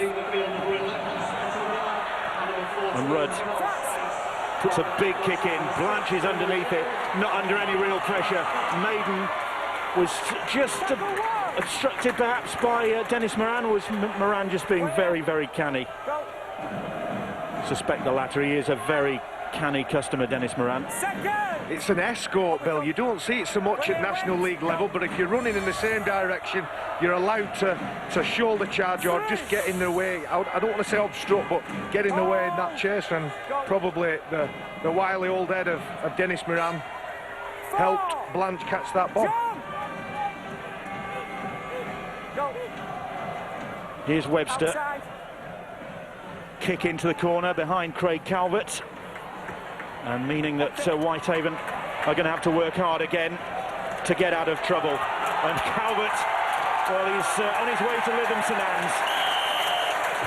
I don't think, Bill, that should be allowed. You shouldn't be able to lift a player off the floor. It's not really what rugby league's all about. Our game's not about lifting somebody up and taking them back into the in-goal area.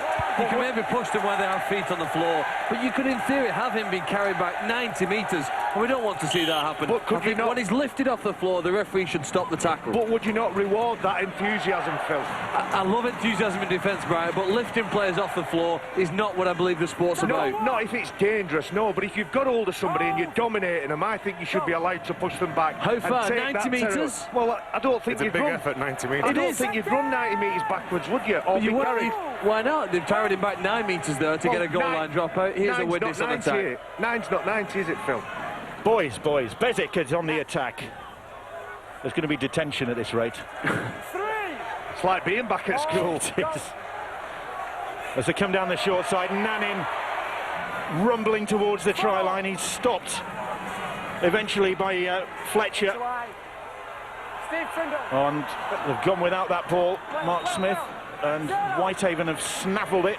Those are the scraps, aren't they? Fletcher dives on the scraps near their own line. Can't get to the other end of the field again. Mick Cassidy, for years he's been working so hard. There's an attempted kick in goal by Griggs. Good work from Fletcher. Leroy Joe. Second! 2 tackles gone, and Trindle making some ground. Good run from Steve Trindle. The Widnes supporters enjoying themselves in good voice. They're coming down the short side. Jackson.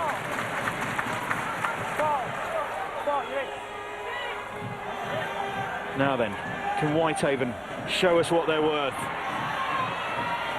With Calvert faced by Gaskell. Good footwork from Calvert, trying to go back outside Noon, and Noon eventually gets a hold of him. Great set from Whitehaven there. They've advanced downfield. Can Duffy get the kick in? Yes, he can. But it's too strong, and Blanche bags of time underneath it. I think Damien Blanchard will be thanking his teammate Dean Gaskell on the left wing. He worked so hard to put Duffy under pressure. Duffy didn't have the time for the perfect kick, and all of a sudden the pressure relieved when Blanch took it in goal.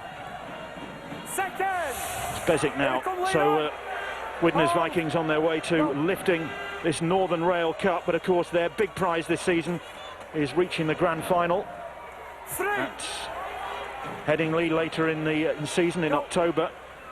And on this sort of form, it just goes to show why they're most people's favourites to do the job this season. Of course, the Castleford Tigers are there as well, and this Whitehaven side might yet get their act together. But this Widnes side looks head and shoulders above the rest. Well, when we saw Castleford at the start of the year, they were the dangerous side. Widnes have lifted to another level. Look, easily capable. Knock on from noon. Look, very capable of being able to play at Super League from this level. Whether they can do it on a consistent level week after week, that's a tough challenge. There's the knock on, Paul Noon. Can't take the ball from Nanning.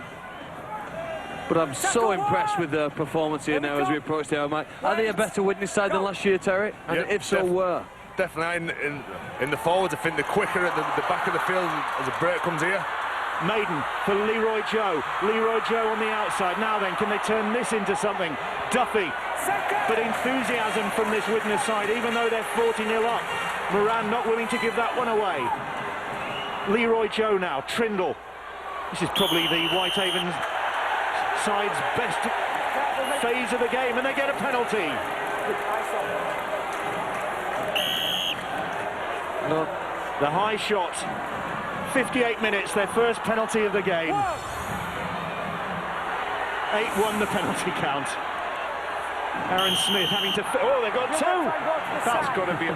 Yeah. Don't try and let that. Go for the second. I was just going to say, that's got to be a penalty. It was about 5 seconds too late. Aaron Smith takes a quick tap. Rudd. Fletcher. Fletcher out the back door. Play on, says the referee. Broadbent, he's wiped the tackle count clean. Jackson. The rare sight of Widnes defending their try line. Jackson trying to play the ball. And then he's moved off the mark. And the penalty is given against Whitehaven. And Dave Rotherham sums up the feelings of Whitehaven and their followers. I've seen that penalty awarded several times, and I think it's the wrong decision. What's he supposed to do? Because Griggs has got to move out of the way, hasn't he? that's what I believe to happen, yeah. It's very tough to get out of the way when you're there, though. Instinctively though, he's penalised the man with the ball, Terry. Instinctively, you don't want to step on a man on the floor. That's why you step forward and out of the way. I mean, technically, Bill, the way to avoid conceding a penalty is to actually step backwards towards your own try line. But even so, it's not what you naturally do when you want to get up and play the ball. Well, especially when you've got a teammate standing behind you. Move! You asked me a question there, Phil, about the Widnes team from this year and last year, and I do think they are a better side. And like to Scott Griggs, the way he returns the ball, he gets him on the front foot with Dean Gaskell, and although they're not playing today, Gavin Dodd. But so also the forwards that they've got as well. They've got 5 prop forwards who come on and they're just relentless with the interchange. And the way Steve McCormack works his forwards, they just kill teams off like they have done today. To win the grand final and gain promotion up into Super League from this division, then is that what you need? Better forwards or quicker backs? A bit of both, and I think Widnes have got the balance right. Well, Steve McCormack knows the pain of losing a final only too well. He lost in 2004 and 2005 in grand finals with Whitehaven, and last year he and Widnes lost to Hull KR. So he's going to experience that wonderful winning feeling today. But it's Whitehaven looking maybe to improve on things in the second half. Now, did Damien Blanch knock that one forward? He must have done. Or did he not touch it? Was it the bounce of the ball? They've just had absolutely nothing, Whitehaven, have they? They've had no luck whatsoever. And now they have. And what's the decision now? Penalty. Well, they've had one thing. Not square at the play of the ball. Widnes. So Whitehaven get the third penalty, and this is one that surely they can get something on the scoreboard with. Trindle is tackled. Aaron Smith trying to wriggle his way through. Widnes defending their line as though it was only 4-0, not 40-0. Duffy hoists the ball out, and eventually is picked up by Broadbent, and Broadbent brings it back to the middle. Tackled by Mark Smith and by Lee Duran. So it's back with Aaron Smith and Duffy now. Duffy, little step, taking on Cassidy, trying to go himself, facing the wrong way in the end. Leroy Joe, he's trying to go himself. 3 Widnes defenders there. Aaron Smith booms the ball out. Great try, great step from Carl Rudd. And he's awarded the try. And the Whitehaven coach and the Whitehaven supporters have a little bit to cheer about as Carl Rudd gets his 10th of the season. Well, we thought he'd scored almost 10 minutes previously, didn't we? It was denied on that occasion. Widnes may be overreading this place. The last tackle, expecting the kick, and the first danger is with Rudd running the ball at the line, stepping off the right foot, back against the defence, and Mark Smith just momentarily switches off to concede that first try. Probably a reward for, I think, their efforts, particularly after the half-time break. And Rudd, who will add 2 more points from right in front of the posts, and it's Whitehaven 6, the Widnes Vikings 40. Carl Rudd with 500 points now, over 500 points for Whitehaven, but he looks a pretty dejected man, does Dave Rotherham. The big day has gone very flat for his Whitehaven side. It's the highs and lows of sport, isn't it, Terry? It just goes to show with a bit of field position what this Whitehaven side can do. They've cut out the penalties, they've got in Widnes' half, and they've come up with 6 points.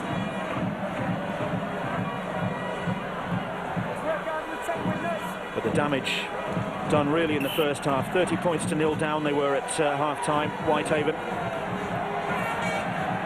They've got to pick themselves up after this and get their minds back round the National League One campaign. 3rd in the table. Oh, Mark Jackson just takes his eye off the ball, goes without that one. They're trying to get downfield, aren't they? Build on the work of Rudd's try. It's a simple mistake. Puts his team back under pressure, 20 metres from their own try line. Webster almost through, tackled on the 10-metre line. Moran sends him down that short side where Cassidy continues. Look at Moran just directing operations. Steps, very nearly flattened by Fletcher. Saw it coming, just managed to get out of the way. Summers is tackled, and the penalty for a hand in there, I think. A Whitehaven hand, and it's bang in front of the posts.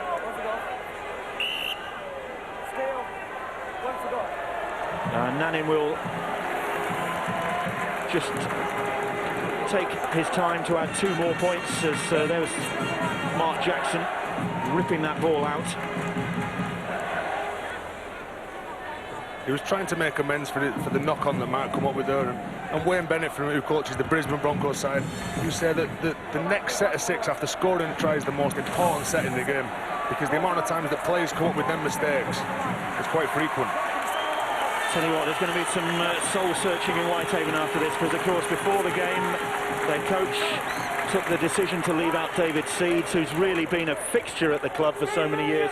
Aaron Lester, a few weeks ago, having started to lose his place in the side, not so much a fixture anymore. He decided to hang his boots up. A time of change at Whitehaven. Dave Rotherham, the man in the hot seat. It's going to be pretty hot after this, isn't it?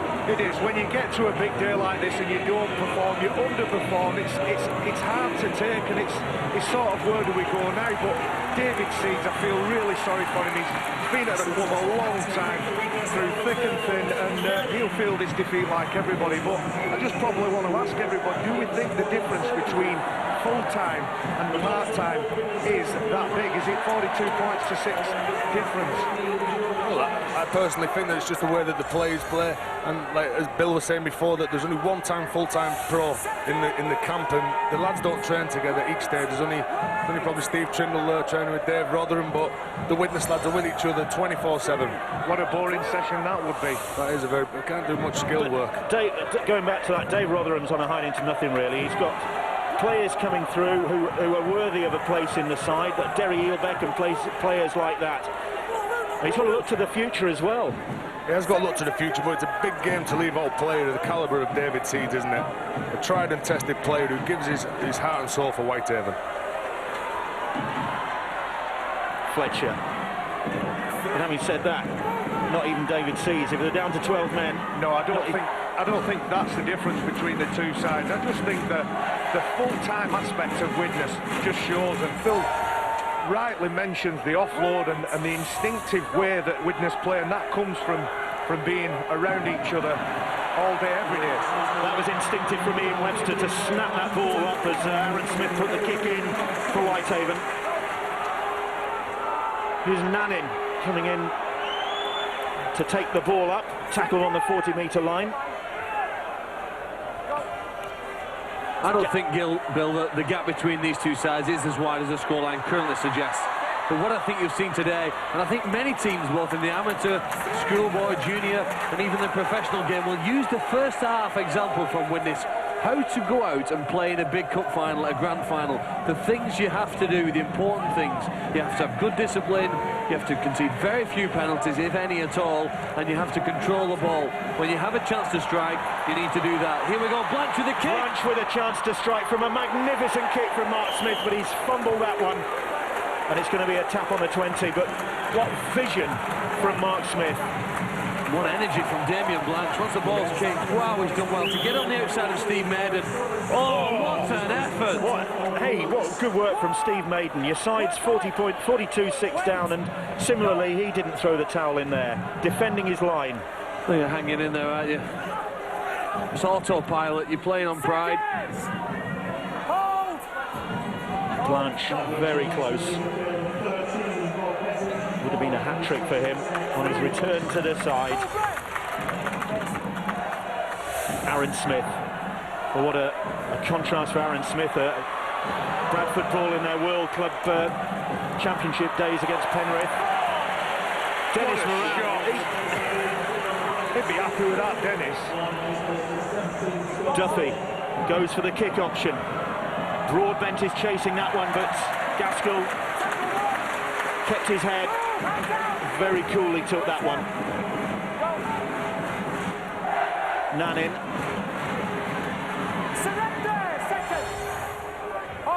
And the Widnes supporters just waiting now to enjoy the presentation of the Northern Rail Trophy. The Whitehaven fans have stuck with their side, actually. Some have headed for the exits, but the vast majority are still here watching this to the end. As you quite rightly said, Phil, they've not given many penalties away, and the game was probably won in the first half for Widnes. Second half, now it's 12-6, and Whitehaven are just doing the basics right, not giving the penalties away and playing the field position. It's a great shame for Whitehaven to come to this event again and a final again and not come away with anything. The club and the county of Cumbria are desperate for rugby league success. A great hotbed of rugby league is Cumbria. Well, Widnes are going to go home with the trophy. The Whitehaven fans will go home dejected. But you've got to remember the last two winners of this trophy have missed out on promotion. Hull Kingston Rovers and Lee. So he just tried to ruin the day for the Widnes fans.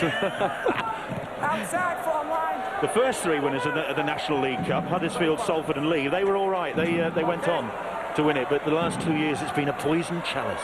It's when it moved here to Blackpool, isn't it? I don't think you should focus on that, Bill. I think Widnes should be congratulated for their effort here today. The fans have travelled through thick and thin with them. They had some good times and some bad, and now it looks as though maybe some success back on show. Gaskell, former Wigan and Warrington Super League experience. Well, the adjudicators are going to have a tough job picking a man of the match here, you fancy, because I mean, quite a few wearing the red and black of the Widnes Vikings side. Noon, they could be in for more points here, and Moran deservedly will get his first of the game. I think that's the man of the match. I for reckon me. so as well. He's had a massive contribution in attack, in defence, scoring and setting them up. Masterclass from Dennis Moran.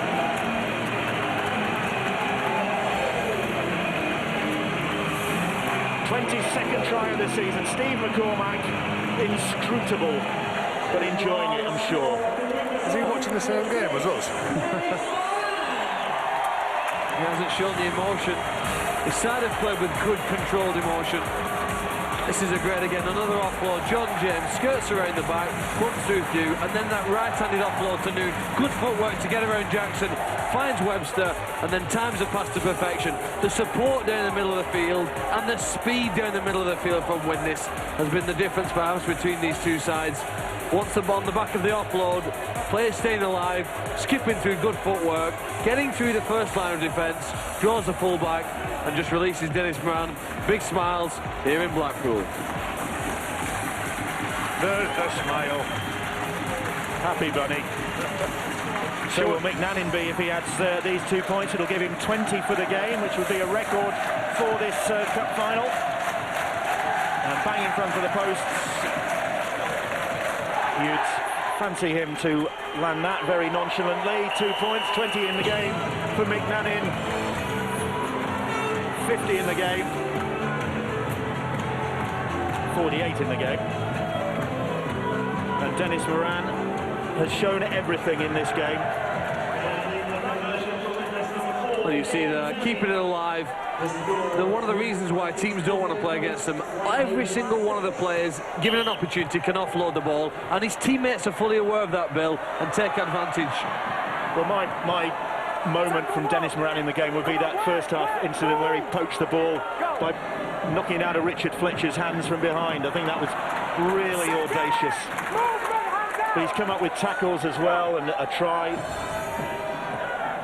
Tackles 3, come on, just behind the line. He's also come up with setting up a few tries for Widnes by every time he runs to the line, he drags in 3 defenders there as Ollie Wilkes drops the ball. I think Steve McCormack's found a way to maximise his potential, isn't it? Playing to his strengths. OK, there may have been some weaknesses in his game. He left Wigan on the back of heavy criticism, but I think he's now playing better than he has for several years. Steve McCormack's analysed what he can do well and built a side around his greatest assets. I think what Dennis Moran needs is freedom to express himself. While he were playing at Wigan, I don't think he had that. He had the burden of responsibility. And now with this Widnes side, he comes into the game, drifts out of the game and does what he does best.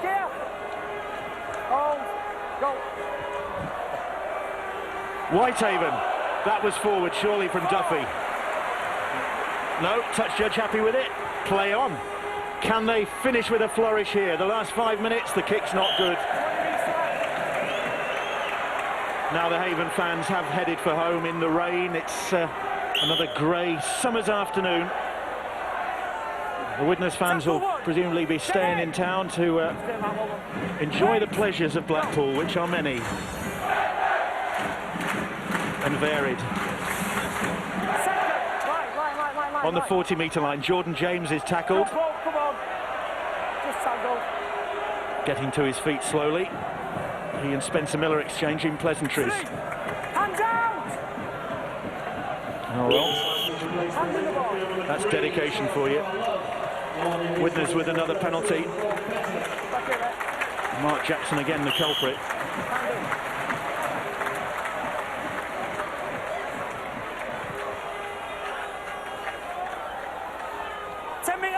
So Widnes hoping maybe to hit 50 points.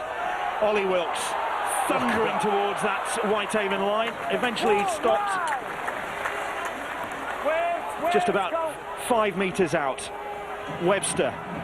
Joel Penny taking a breather. He wasn't fully fit going into this game, of course. The number 7 for Widnes had an ankle problem, but certainly instrumental in the first half of setting them on the road to victory. Victory which now they're surely going to wrap up here with Gaskell's try. Nannin just handing it to him on a plate.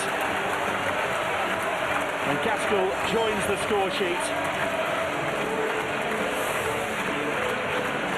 I thought Mark Smith's vision here.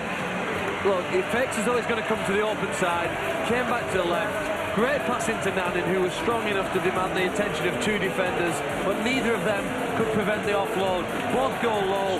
Nannin gets his arms free and gives Gaskell a try he thoroughly deserves for his work rate here this afternoon. Just tries to come a bit closer, make the kick easier for his teammate who's just created that try. It's been a painful afternoon and dejected Whitehaven fans heading home. 8 different try scorers then for the Widnes Vikings. McNannin among them, Gaskell the most recent of them.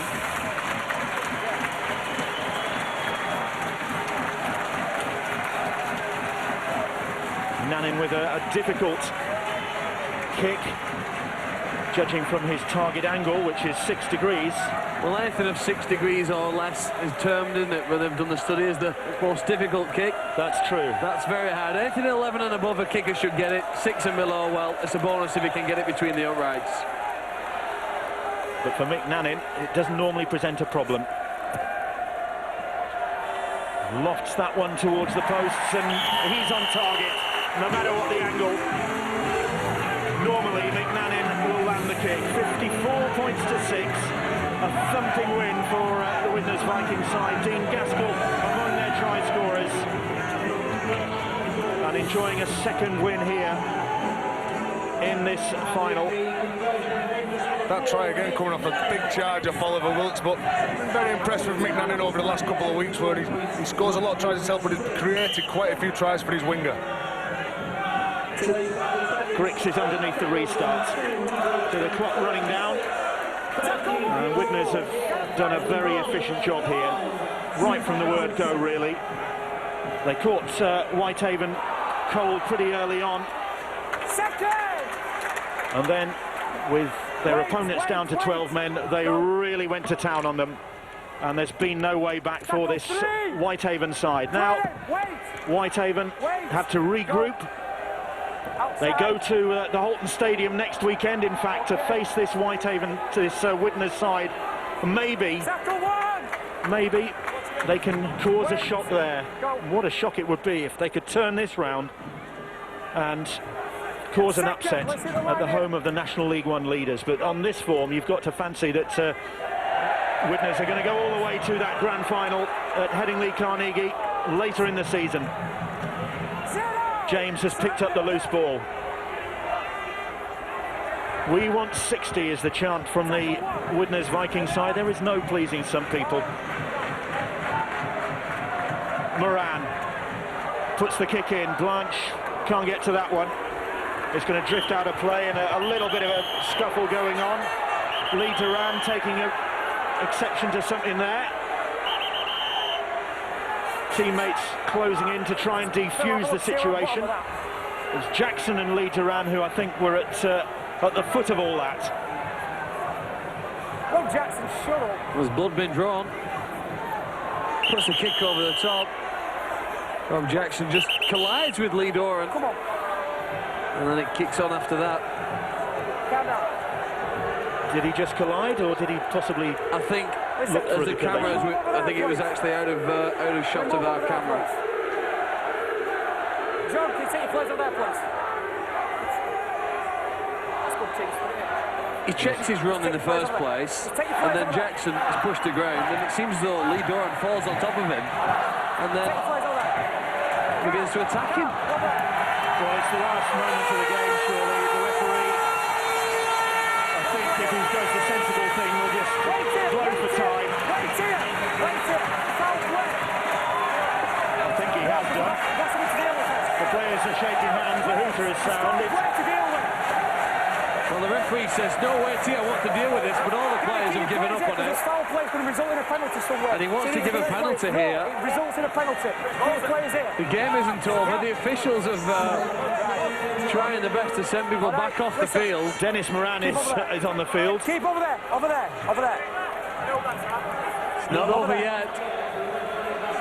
There are people on the field, 1 or 2, and who are just wandering off now. They think it's all over. 1 or 2 officials have got that impression. But Jamie Leahy having the last word. 11. And he'll have a quiet word. Send them to the sin bin. Exactly. Duran and Jackson Leave it out. just getting Next stoppage. a word. Calm down. There's 7 seconds left. Look at first defender. The penalty will go to Widnes. Next stoppage, mate, so it's next tackle. Kick at goal. And will they just take a tap and take the tackle? Drop goal, drop goal. Moran will go for 1 point. He's missed. The whistle sounds. All smiles from the Widnes Viking side. Mission accomplished, and how. An emphatic victory against this Whitehaven side. And Damien Blanche among the try scorers, 2 to him. But Whitehaven really never at the races. From the moment Coe Love scored the opening try after 7 minutes to put the Widnes Vikings on their way. They've picked up their first trophy of the season. Now their mission must surely to go on and complete the job and win the big one, the grand final later in the year, to win promotion. They've won the Northern Rail, and no doubt that'll satisfy their coach, Steve McCormack. Steve, his performances go pretty good. Yeah, I think the main thing was obviously coming in and winning the trophy. That was the be-all and end-all for ourselves, and we had to play really well to beat a good Whitehaven side, and thankfully we've done that. That first half particularly, quick out to the blocks, and they never really recovered, Whitehaven. No, we had to be, because they were a great side and a great club, Whitehaven, but I think today was all about ourselves, and really pleased for the players and all the supports. I think if you look at everybody now after the final whistle, the club's been starved of anything over the last few years, so really pleased we've achieved what we've done today. And particularly sweet for you as a former Whitehaven coach. Yeah, not really. Whoever would have played this, in this final would have been great if we'd have won it. Had a lot of good times at Whitehaven. The club's full of great people, but it doesn't make it any sweeter just because it is against Whitehaven. Congratulations, Steve. Well done. Mark Smith, waiting to talk to us as well. Mark, a great performance here, but this is only half the job, I'm sure you'll feel. Yeah, we set 2 targets at the start of the season to get to this final and win it, and kick on from here and win the league. You started really, really well and really never let Whitehaven back into the match, and then continued with that hunger in the second half. That must have been particularly pleasing. Yeah, I think we played best we've played all year. Our kick chase was phenomenal, and from 1 to 17 everyone's had a massive game, and we keep saying about not patting ourselves on back till the job's done, but the guys fully deserve the win today, and there's massive pats all round. And the opposition next weekend, Whitehaven. Yeah, there's no doubt about it. It'll be a totally different game next week. They know where we play, and just looking at the faces now, they're all bitterly disappointed. And the rugby league's a great game because they can bounce back next week, and no doubt gives another tough run. Steve McCormack last week concentrated on the league. It was a holiday almost for this one, but very much back to business next week. No doubt about it. Our ultimate goal for being Super League, and like I said, this is the first stepping stone, and it's the first trophy that Widnes have won in 2 or 3 years, so it's a fantastic achievement, and the fans that are here, they turned out in numbers, and thankfully we played well and showed them what we can do. And you'll be aware as well that the winners of this trophy at Blackpool have gone on to lose the National League One final, so you aim to book a trend. Yeah, there's no doubt about that. It's been mentioned all week, and Aaron Summers come out with this stat that 56% of teams that were red end up winning in finals. At the end of the day, it doesn't matter, and history speaks for itself. But our aim's to be in Super League, and 2 weeks down the line, this will be forgotten, and our soul aims will be get right back up there again. Congratulations, Mark. Well done. Dave Rotherham, the Whitehaven coach here as well. Dave, Widnes started so strongly and you couldn't really get back into the match. No, you're right, Ben. We give away too much cheap ball, to which we do it to a great team like Widnes. They're going to punish you. The sin binning was a curious one. The Whitehaven players, sin binned, and the fullback for Widnes stayed on the pitch. What was your view of that? Yeah, I thought Gary Broadbent, he threw a punch, you could see that, but before I saw the replay on the big screen, Gary was surrounded by Widnes players, and while he was off the field, 12 points, so that's the one for the authorities to sort out, not me really. It's done now, and we've got to move on. I suppose in consolation, the losers at Blackpool in the past 2 years have gone on to lift the National League One crown, so that must be the perfect tonic. Oh, I don't know about that, Ben, but we've still got plenty of games left in the National League, and we just need to go from here, learn from this defeat and move on. And of course the National League One campaign continues with a visit to Widnes, so I bet you'll be sick of seeing them next week. Yeah, we'll be sick of there'll be a few scores to settle next week, I'm sure. Thanks very much, Dave. Thanks for talking to us.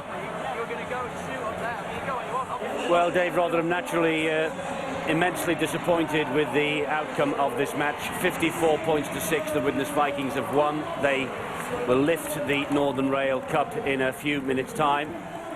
But the match was lost in the first half, really. Dave Rotherham knows that. The sin binning was perhaps crucial in that first half, but they were 30-0 down. They conceded a couple of tries at the start of the second half. It was 40-0 before the Cumbrians got themselves over the line themselves. So a hugely disappointing day for Dave Rotherham and the Whitehaven team, and they will try and lick their wounds and move on next week, of course, as Ben rightly said to Dave Rotherham. It's Whitehaven at Widnes next week. Dennis Moran has won the Man of the Match award here. He was the most influential figure, the judges have decided, in this 2007 Northern Rail Cup final. And he goes home with a handsome piece of glass. He goes home, of course, with the winner's medal as well, Dennis Moran. Terry O'Connor, Barry McDermott have joined me here in the studio. Your old club, Terry, of course, Widnes. You're a Widnes lad, you're a Widnes captain. You'd love to have been out there, I'm sure. Played very well today, and I'd say better team than was last year, the Widnes side. But Dennis Moran today showed why he was so well. He set up so many tries by running to the line with the ball in two hands, pulling in three defenders and just laying the pass off, and showing why he's an immense talent, not only in attack but in defence also. He's come up with some big shots. For a little man, he's targeted a lot in defence. Barry, do you think Widnes, looking at them today, obviously we might have sort of looking at them through rose-coloured spectacles, but are they a Super League side in the waiting?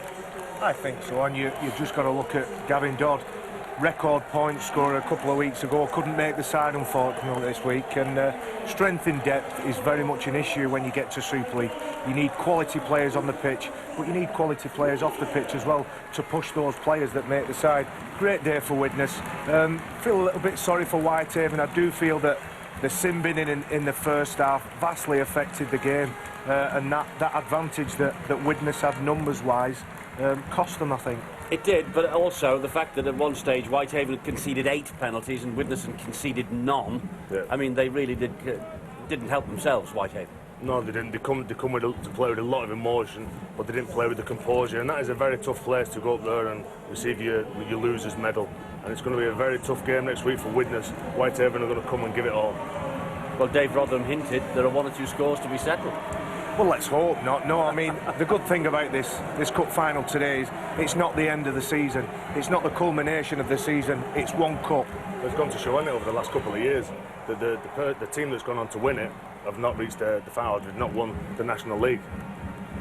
It's an awful monkey to have on the back for Whitehaven, though. In all of their club's history, 59 years now, they have not won a major final. They have never picked up the trophy at the end of a season. But here come the victorious Widnes Viking side. I'm not so sure about the headgear, but I know where they're coming from. And is that a Kiss Me Quick hat? I think it is. I don't know who's going to be kissing him quick. Yeah, they've got some nice hats there, haven't they? Well, they'll be having a great night, and thoroughly deserved as well, the way that they started the season. Castleford were favourites in the National League to go on, and each time that they've played Castleford, they've totally outplayed them. They've out-muscled them, they've out-infused them. And led by Dennis Moran, again, Mark Smith, Bob Bezitt, they've got skill all over the field. And they're a full-time club as well. They're playing full-time rugby league in a part-time league. They should have days like this. They should make it to Super League. Mark Smith, the skipper, kisses the cup, and the Widnes Vikings have won the 2007 Northern Rail Cup. A great day for them. Disappointing final, though. I mean, 54-6. You can't say it was a classic. It wasn't, no. There were some good skill on show, and I mentioned in commentary there the difference between full-time and part-time players are probably a little bit evident there, and just the knowledge of each other's game and the way that Widnes play together, you know, that only comes from day-to-day interaction. You hit on it there, Eddie. 8 penalties. You cannot give a team like Widnes 8 penalties. A bit of a leg up. And Mark Smith there has been an inspiration for Widnes over the last 3 years since he's been there. Fully deserved. Talking to him during the week, he said that they had 2 targets going into pre-season where they trained really hard. The first one was win the Northern Rail, and the next one was getting promoted to Super League.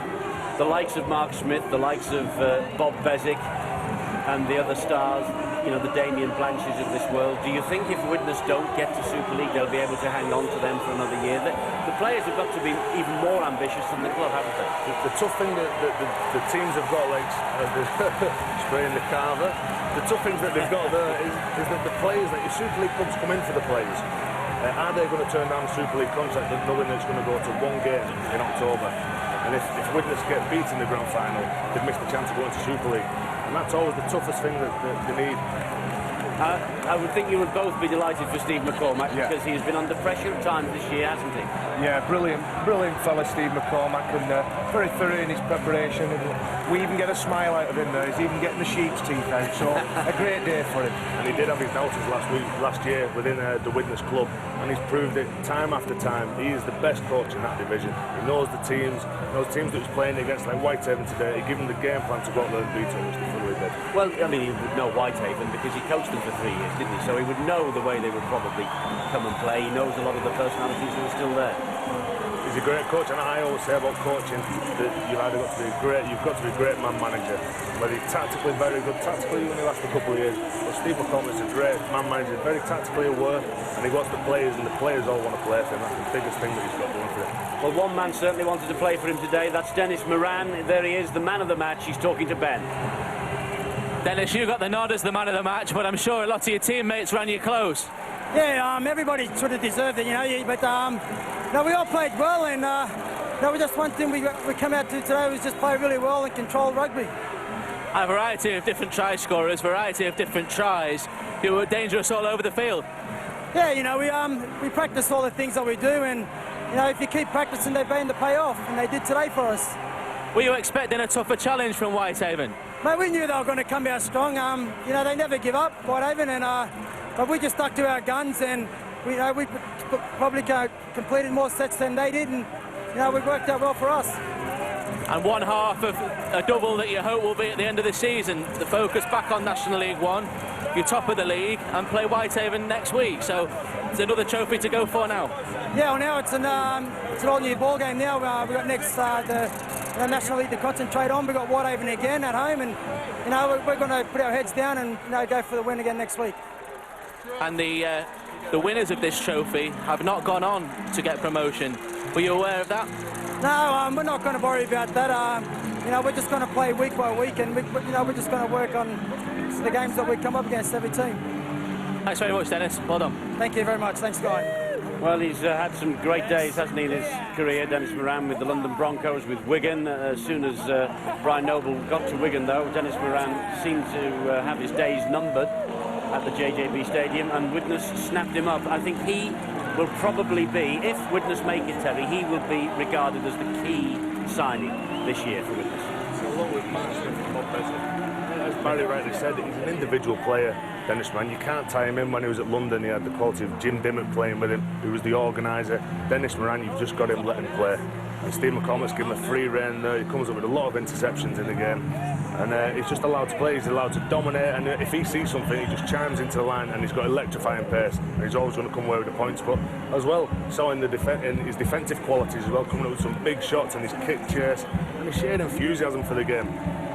It's all going terribly well for Widnes at the moment. Can you see the rails, the wheels coming off? I don't know. I mean, we're talking about Dennis Moran, and Dennis will be the first to thank his forwards. He's got a great pack in front of him. Ollie Wilkes, for me, has been the form player and the form prop forward in National League. He's just consistent. Mick Cassidy has great experience. The two back rows are just big and powerful, running on the fringes. Noon and Duran, and Bob Bezic could probably play for many Super League clubs. So they're a well-balanced side and a great side to watch.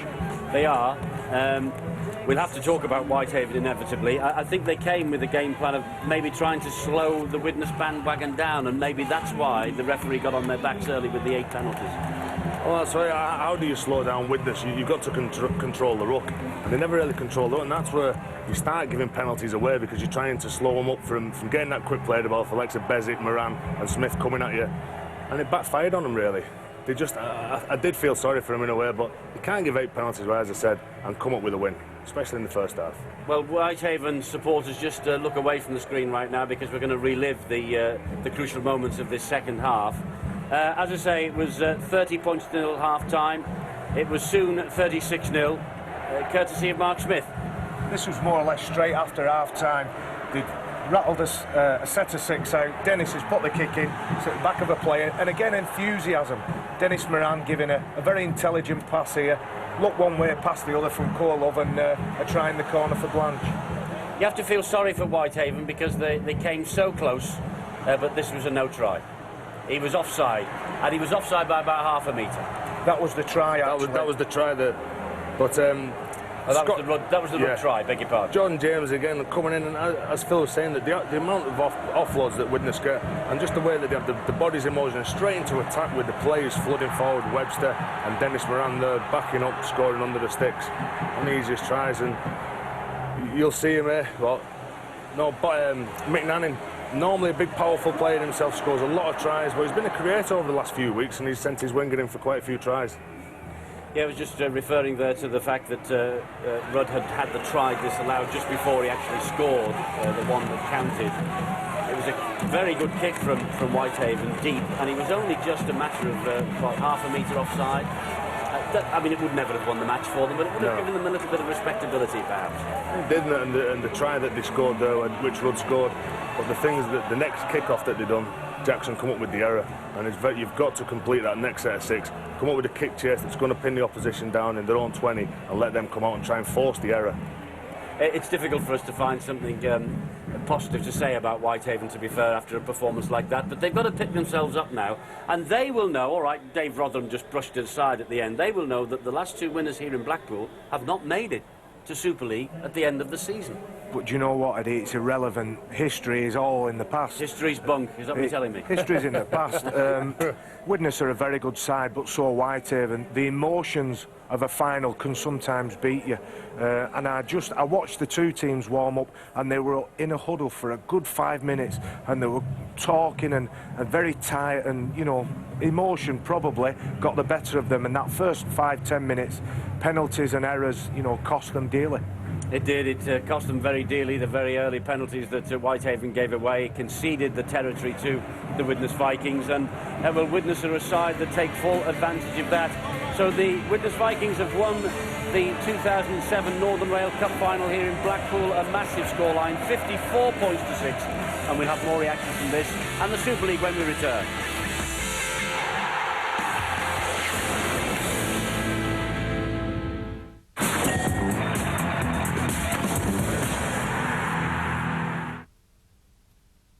If you want to be king in Sin City, you are the boss. I'm the boss. You've got to know when to hold, when to fold, hit me, and when to lay down your cards. The guy is such a loser. Why'd you marry him? Money.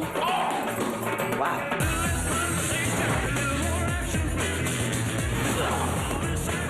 Thank you very much. Brand new Las Vegas, Thursday at 9 on Sky One and Sky One HD. What's it about? Sex.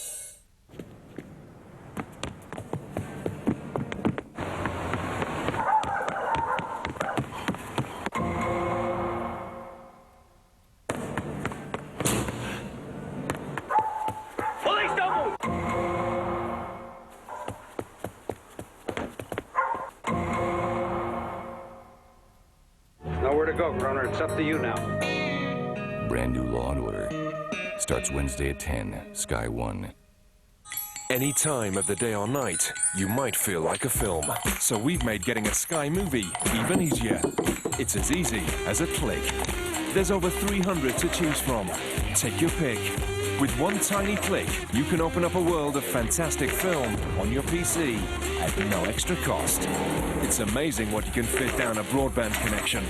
For Sky Movies whenever you like, just go to sky.com/anytime. Pick a flick and click. Boom. Siler is out there. He's planning a slaughter. Everyone is in danger. Peter Petrelli. Maybe the only one who can stop him. This bomb is going to go off. Why are you asking me to make this sacrifice? Everything I've done, I did for them. I'm afraid. Maybe we all have a destiny, and it's to save the world, together. Who will survive? Heroes, the explosive series finale, 10 p.m. Monday, 16th July, exclusively on Sci-Fi. The plan is the same as always. We try to figure out what's going on out there and then talk our way out of it. I'm gonna have to count to 3. If you don't put her on the line, somebody's gonna die. When the only thing that will stop someone killing 1 are your own words. 2. You choose them wisely. Standoff returns with brand new episodes starting Wednesday at 9 on Sky 1 and Sky 1 HD.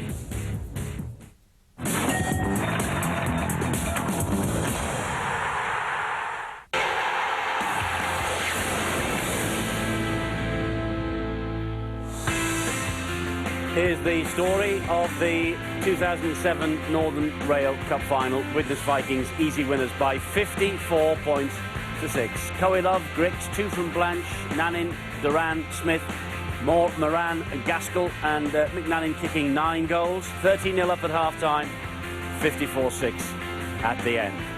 And Rudd, the scorer of all the Whitehaven points. A disappointing day for Whitehaven. I must say that sitting here in the studio at Blackpool has been rather like sitting with a couple of members of the royal family, and I mean the real royal family. You've been waving at all your fans outside. They obviously think of you very fondly still at Widnes.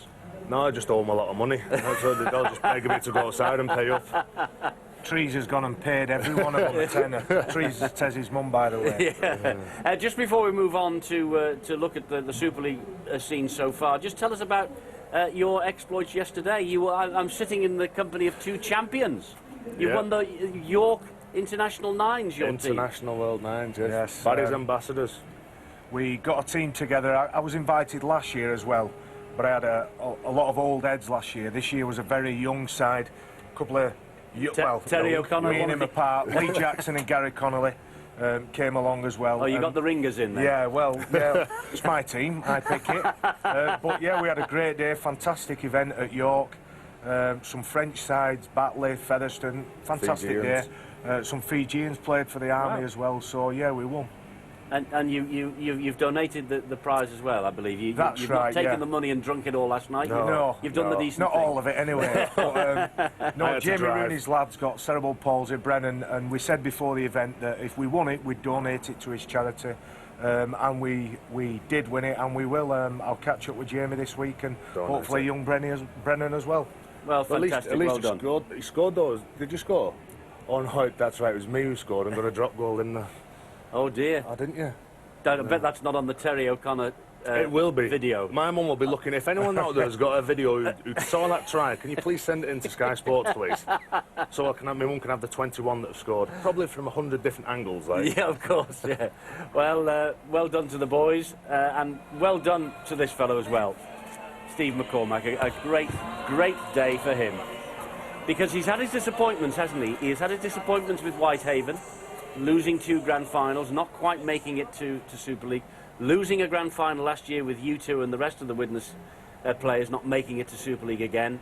And there are some old heads in that Widnes side. I would imagine if they make it, there's got to be a little bit of weeding out to be done. You've mentioned all the good youngsters they've got there. You've mentioned the likes of Mark Smith and Bob Bezic.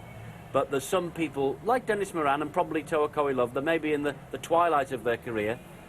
Is there the resource at Widnes to make the signings that they would need? The thing is that, as I said before, Eddie, when they come to play the grand final in October, a lot of the players have already signed for other Super League clubs. So it's like players that from overseas or players that haven't been signed. The team that comes up is signing. But they've got the balance of a very good young side there, and even like the experienced players like the Bezic and Smith, they're still very young players, and Dennis Ramshaw can do another job. Mick Cassidy has been playing his heart out for Widnes. Ollie Wilkes has been ripping it up in this division. He's probably been the best prop forward in the comp. There is a feeling, of course, that perhaps the grand final in the National League is at the wrong time. Perhaps the grand final should have been played today, and the Northern Rail Cup final should be played in October. Absolutely. Because, as Terry so rightly says, a lot of the players are sorted probably by now for next year. Yeah, I mean, you just look at Lee a couple of years ago. They didn't know that they were going to get to the grand final. They didn't have time to plan. And basically, you know, with the greatest respect to those players that played that year, if they were given the choice, Lee would have rather have gone for a different bunch with more pedigree, and it cost them. So yeah, they would like more time to plan. You would like to put people in place with a view to being in Super League, but you're not guaranteed to get there until the the last game of the season. The other side of the coin, though, of course, Hull Kingston Rovers, look what they've done this year. I was going to say, but I was just going to say that, Ed, because they were a dominant force last year, and they were virtually unbeatable apart from in this Northern Rail Cup. So they had the players who already wanted to go to them, and they edged the bets and they thought they were going to go, and they rightly did. And they got young kids as well. Again, though, and they played with a lot of emotion at Hull KR when they first come up, and they probably fell off the wagon a bit, but then come with a result again the weekend. But Widnes again, they'll be out there now searching for players who's going to come in to replace players who are going to retire and to add to the squad to make them into a Super League force. I mentioned Hull Kingston Rovers. They had a magnificent win last night in the south of France against the Catalan Dragons. That could be the result that saves them. Could be. Possibly. But Salford, you know, you would like to think that the Sean McRae factory is going to start to take effect, but if you just use Hull KR as an example, they planned and put a 2 or 3 year plan in place to get to the final game and the grand final with a view to getting into Super League. They didn't want instant results. They wanted to plan, and when they got there, they wanted to make sure that they were ready. It shows how confident that Hull KR are of staying up as well. Paul Cook leaving Hull after 9 years service and going up to Hull KR, so he had the confidence that knowing that they are thinking and hoping that they're not going to get relegated, and that's probably what they need, players like that who are confident in the way that they play and for getting them and keeping them in Super League. And Justin Morgan has also committed his future for, I think, the next 2 or 3 years, so they believe they're going to be in Super League this time next year, but who knows, there's a long way to go, isn't there? Yeah. Long way to go. But still, a great day for Widnes here today at Blackpool. The stadium now is emptying pretty quickly. To be fair, the Whitehaven fans had gone at half-time. There was a lot of them heading for the pleasure beach and the bars, I think, to drown their sorrows. I mean, the thing with it being in Blackpool, if the rugby league's no good, you can go on the pleasure beach and go and buy a bit of rock. But, you know, it's been a desperately disappointing day for Whitehaven, but they'll come good. This isn't the end of the season, and I'm sure that's what they'll focus on. There's another prize available, and what they've got to do now is take stock, look what they did right, look what they did wrong, and try and improve on that and try and gain that momentum for the end of the year. There was a little bit of controversy before the match, wasn't there? David Seeds, one of the great names, really, in Whitehaven's recent history, dropped for this match, or at least left out. We don't know if he was dropped or what the situation was, but certainly didn't play. Has that backfired on Dave Rotherham? It's great in hindsight, isn't it, to look back and see why that you lost. And David Seeds has been Mr. Whitehaven over the years that he's been playing. He's been Mr. Consistent, and when he played, they always normally attacked to the left-hand side to give him the ball in hand as much as they could. But they targeted Mick Nanning a lot today, and Mick Nanning stood up very strong, but also losing Aaron Lester, a great leader on the pitch as well as off the pitch, and a great talker, something that they lacked today. And you, Barry, will know exactly how David Seeds feels, because you were not played at the Challenge Cup final a couple of years ago by Leeds, and that, many people say, backfired. The thing is, Eddie, in rugby league or in sport in general, you're going to get dropped. You know, you're a hero 1 minute and a zero the next, but it's how you handle that. I'm sure David Seeds would have been disappointed, but he would have wanted to support his teammates. I'm sure he's in the ground somewhere chipping in, so, you know, it's part of sport. Thanks, fellas. Thanks for popping in and having a chat about all things rugby league. Always good to talk to you. Live sport coming up tonight, the Copa America final, Brazil against Argentina, mouth-watering match, 9:30, Sky Sports 1. And our programme looks like this for the week. Rochdale against Dewsbury on Thursday at 7:30, Boots and All Special, Sky Sports 1. And 2 from the Super League, Saints against Wigan, Friday at 7:30, Sky Sports 1 again, and HD1. And on Saturday, Salford City Reds against the Bradford Bulls, a 6 o'clock start, Sky Sports 2 and HD2 also. Thanks to the boys and thanks to the commentators, and well done, the Widnes Vikings. From all of us, bye-bye.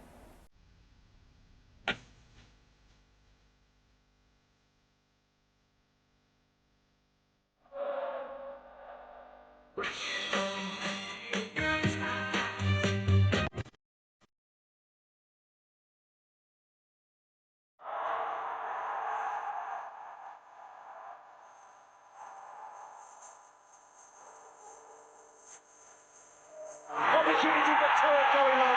He's in the corner. And they were cut to ribbons then, were Whitehaven. Claw over the top, lead around.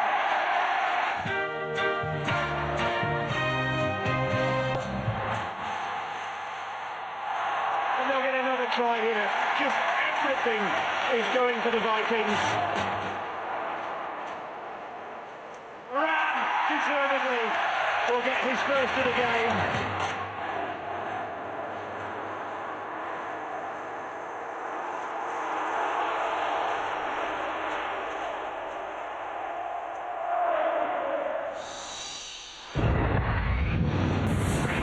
More sport, news and views at skysports.com.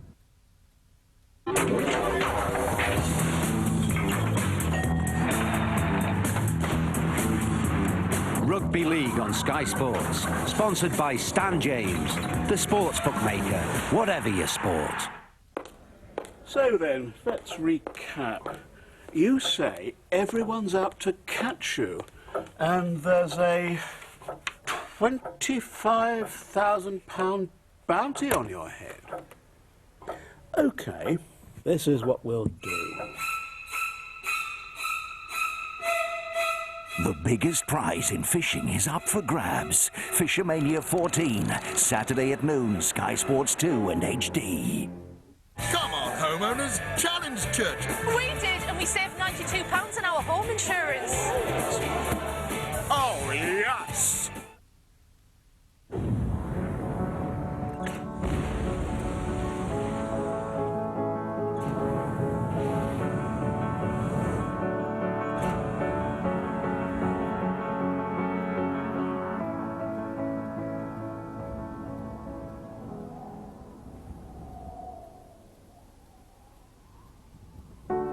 Make life easy.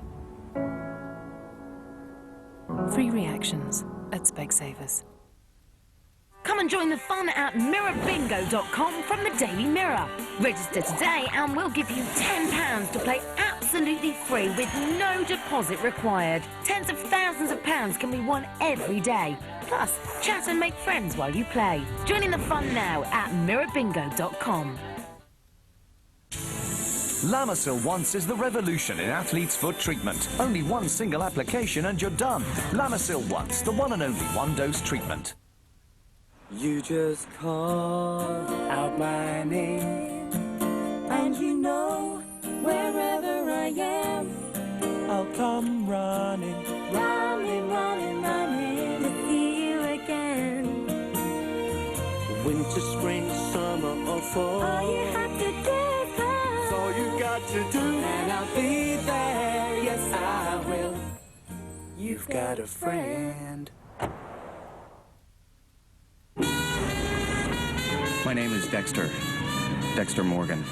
I don't know what made me the way I am, but whatever it was left a hollow place inside. I'm a serial killer. Oh, that feels so amazing to say out loud. You give me the creeps, you know that, Dexter? Yeah, I know. Sorry about that. What are you doing now? I'm just finishing up a little project. Dexter, the killer new series, only on FX. Cooking with your kids is a great way to get them eating better. Come on, you guys. Sainsbury's have got loads of ideas, tips and recipes to get you cooking with your kids this summer. Voila! You'll find them all in this magazine, and it's for free in Sainsbury's this Thursday. Why don't you think about your current account today? I said think. Here's what I gotta say. Push your interest rate up high. 60 times more interest makes your money multiply. Get extra.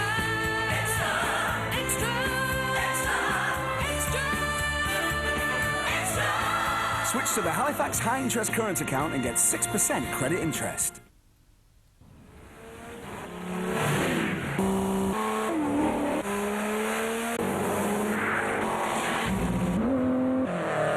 The HDI FAP diesel technology we use in our racing car to reduce particulate emissions is the same we use in our new 207SW and across our range. The new Peugeot 207SW, the drive of your life. If you phone 2 insurance companies, you can compare 2 prices. If you fill in one form at comparethemarket.com, you can compare hundreds.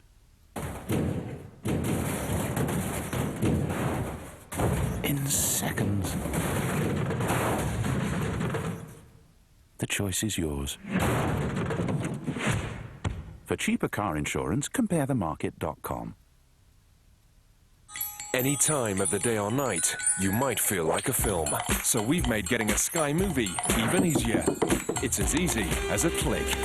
There's over 300 to choose from. Take your pick. With one tiny click, you can open up a world of fantastic film on your PC at no extra cost. It's amazing what you can fit down a broadband connection. So Sky Movies whenever you like. Just go to sky.com/anytime. Pick a flick and click.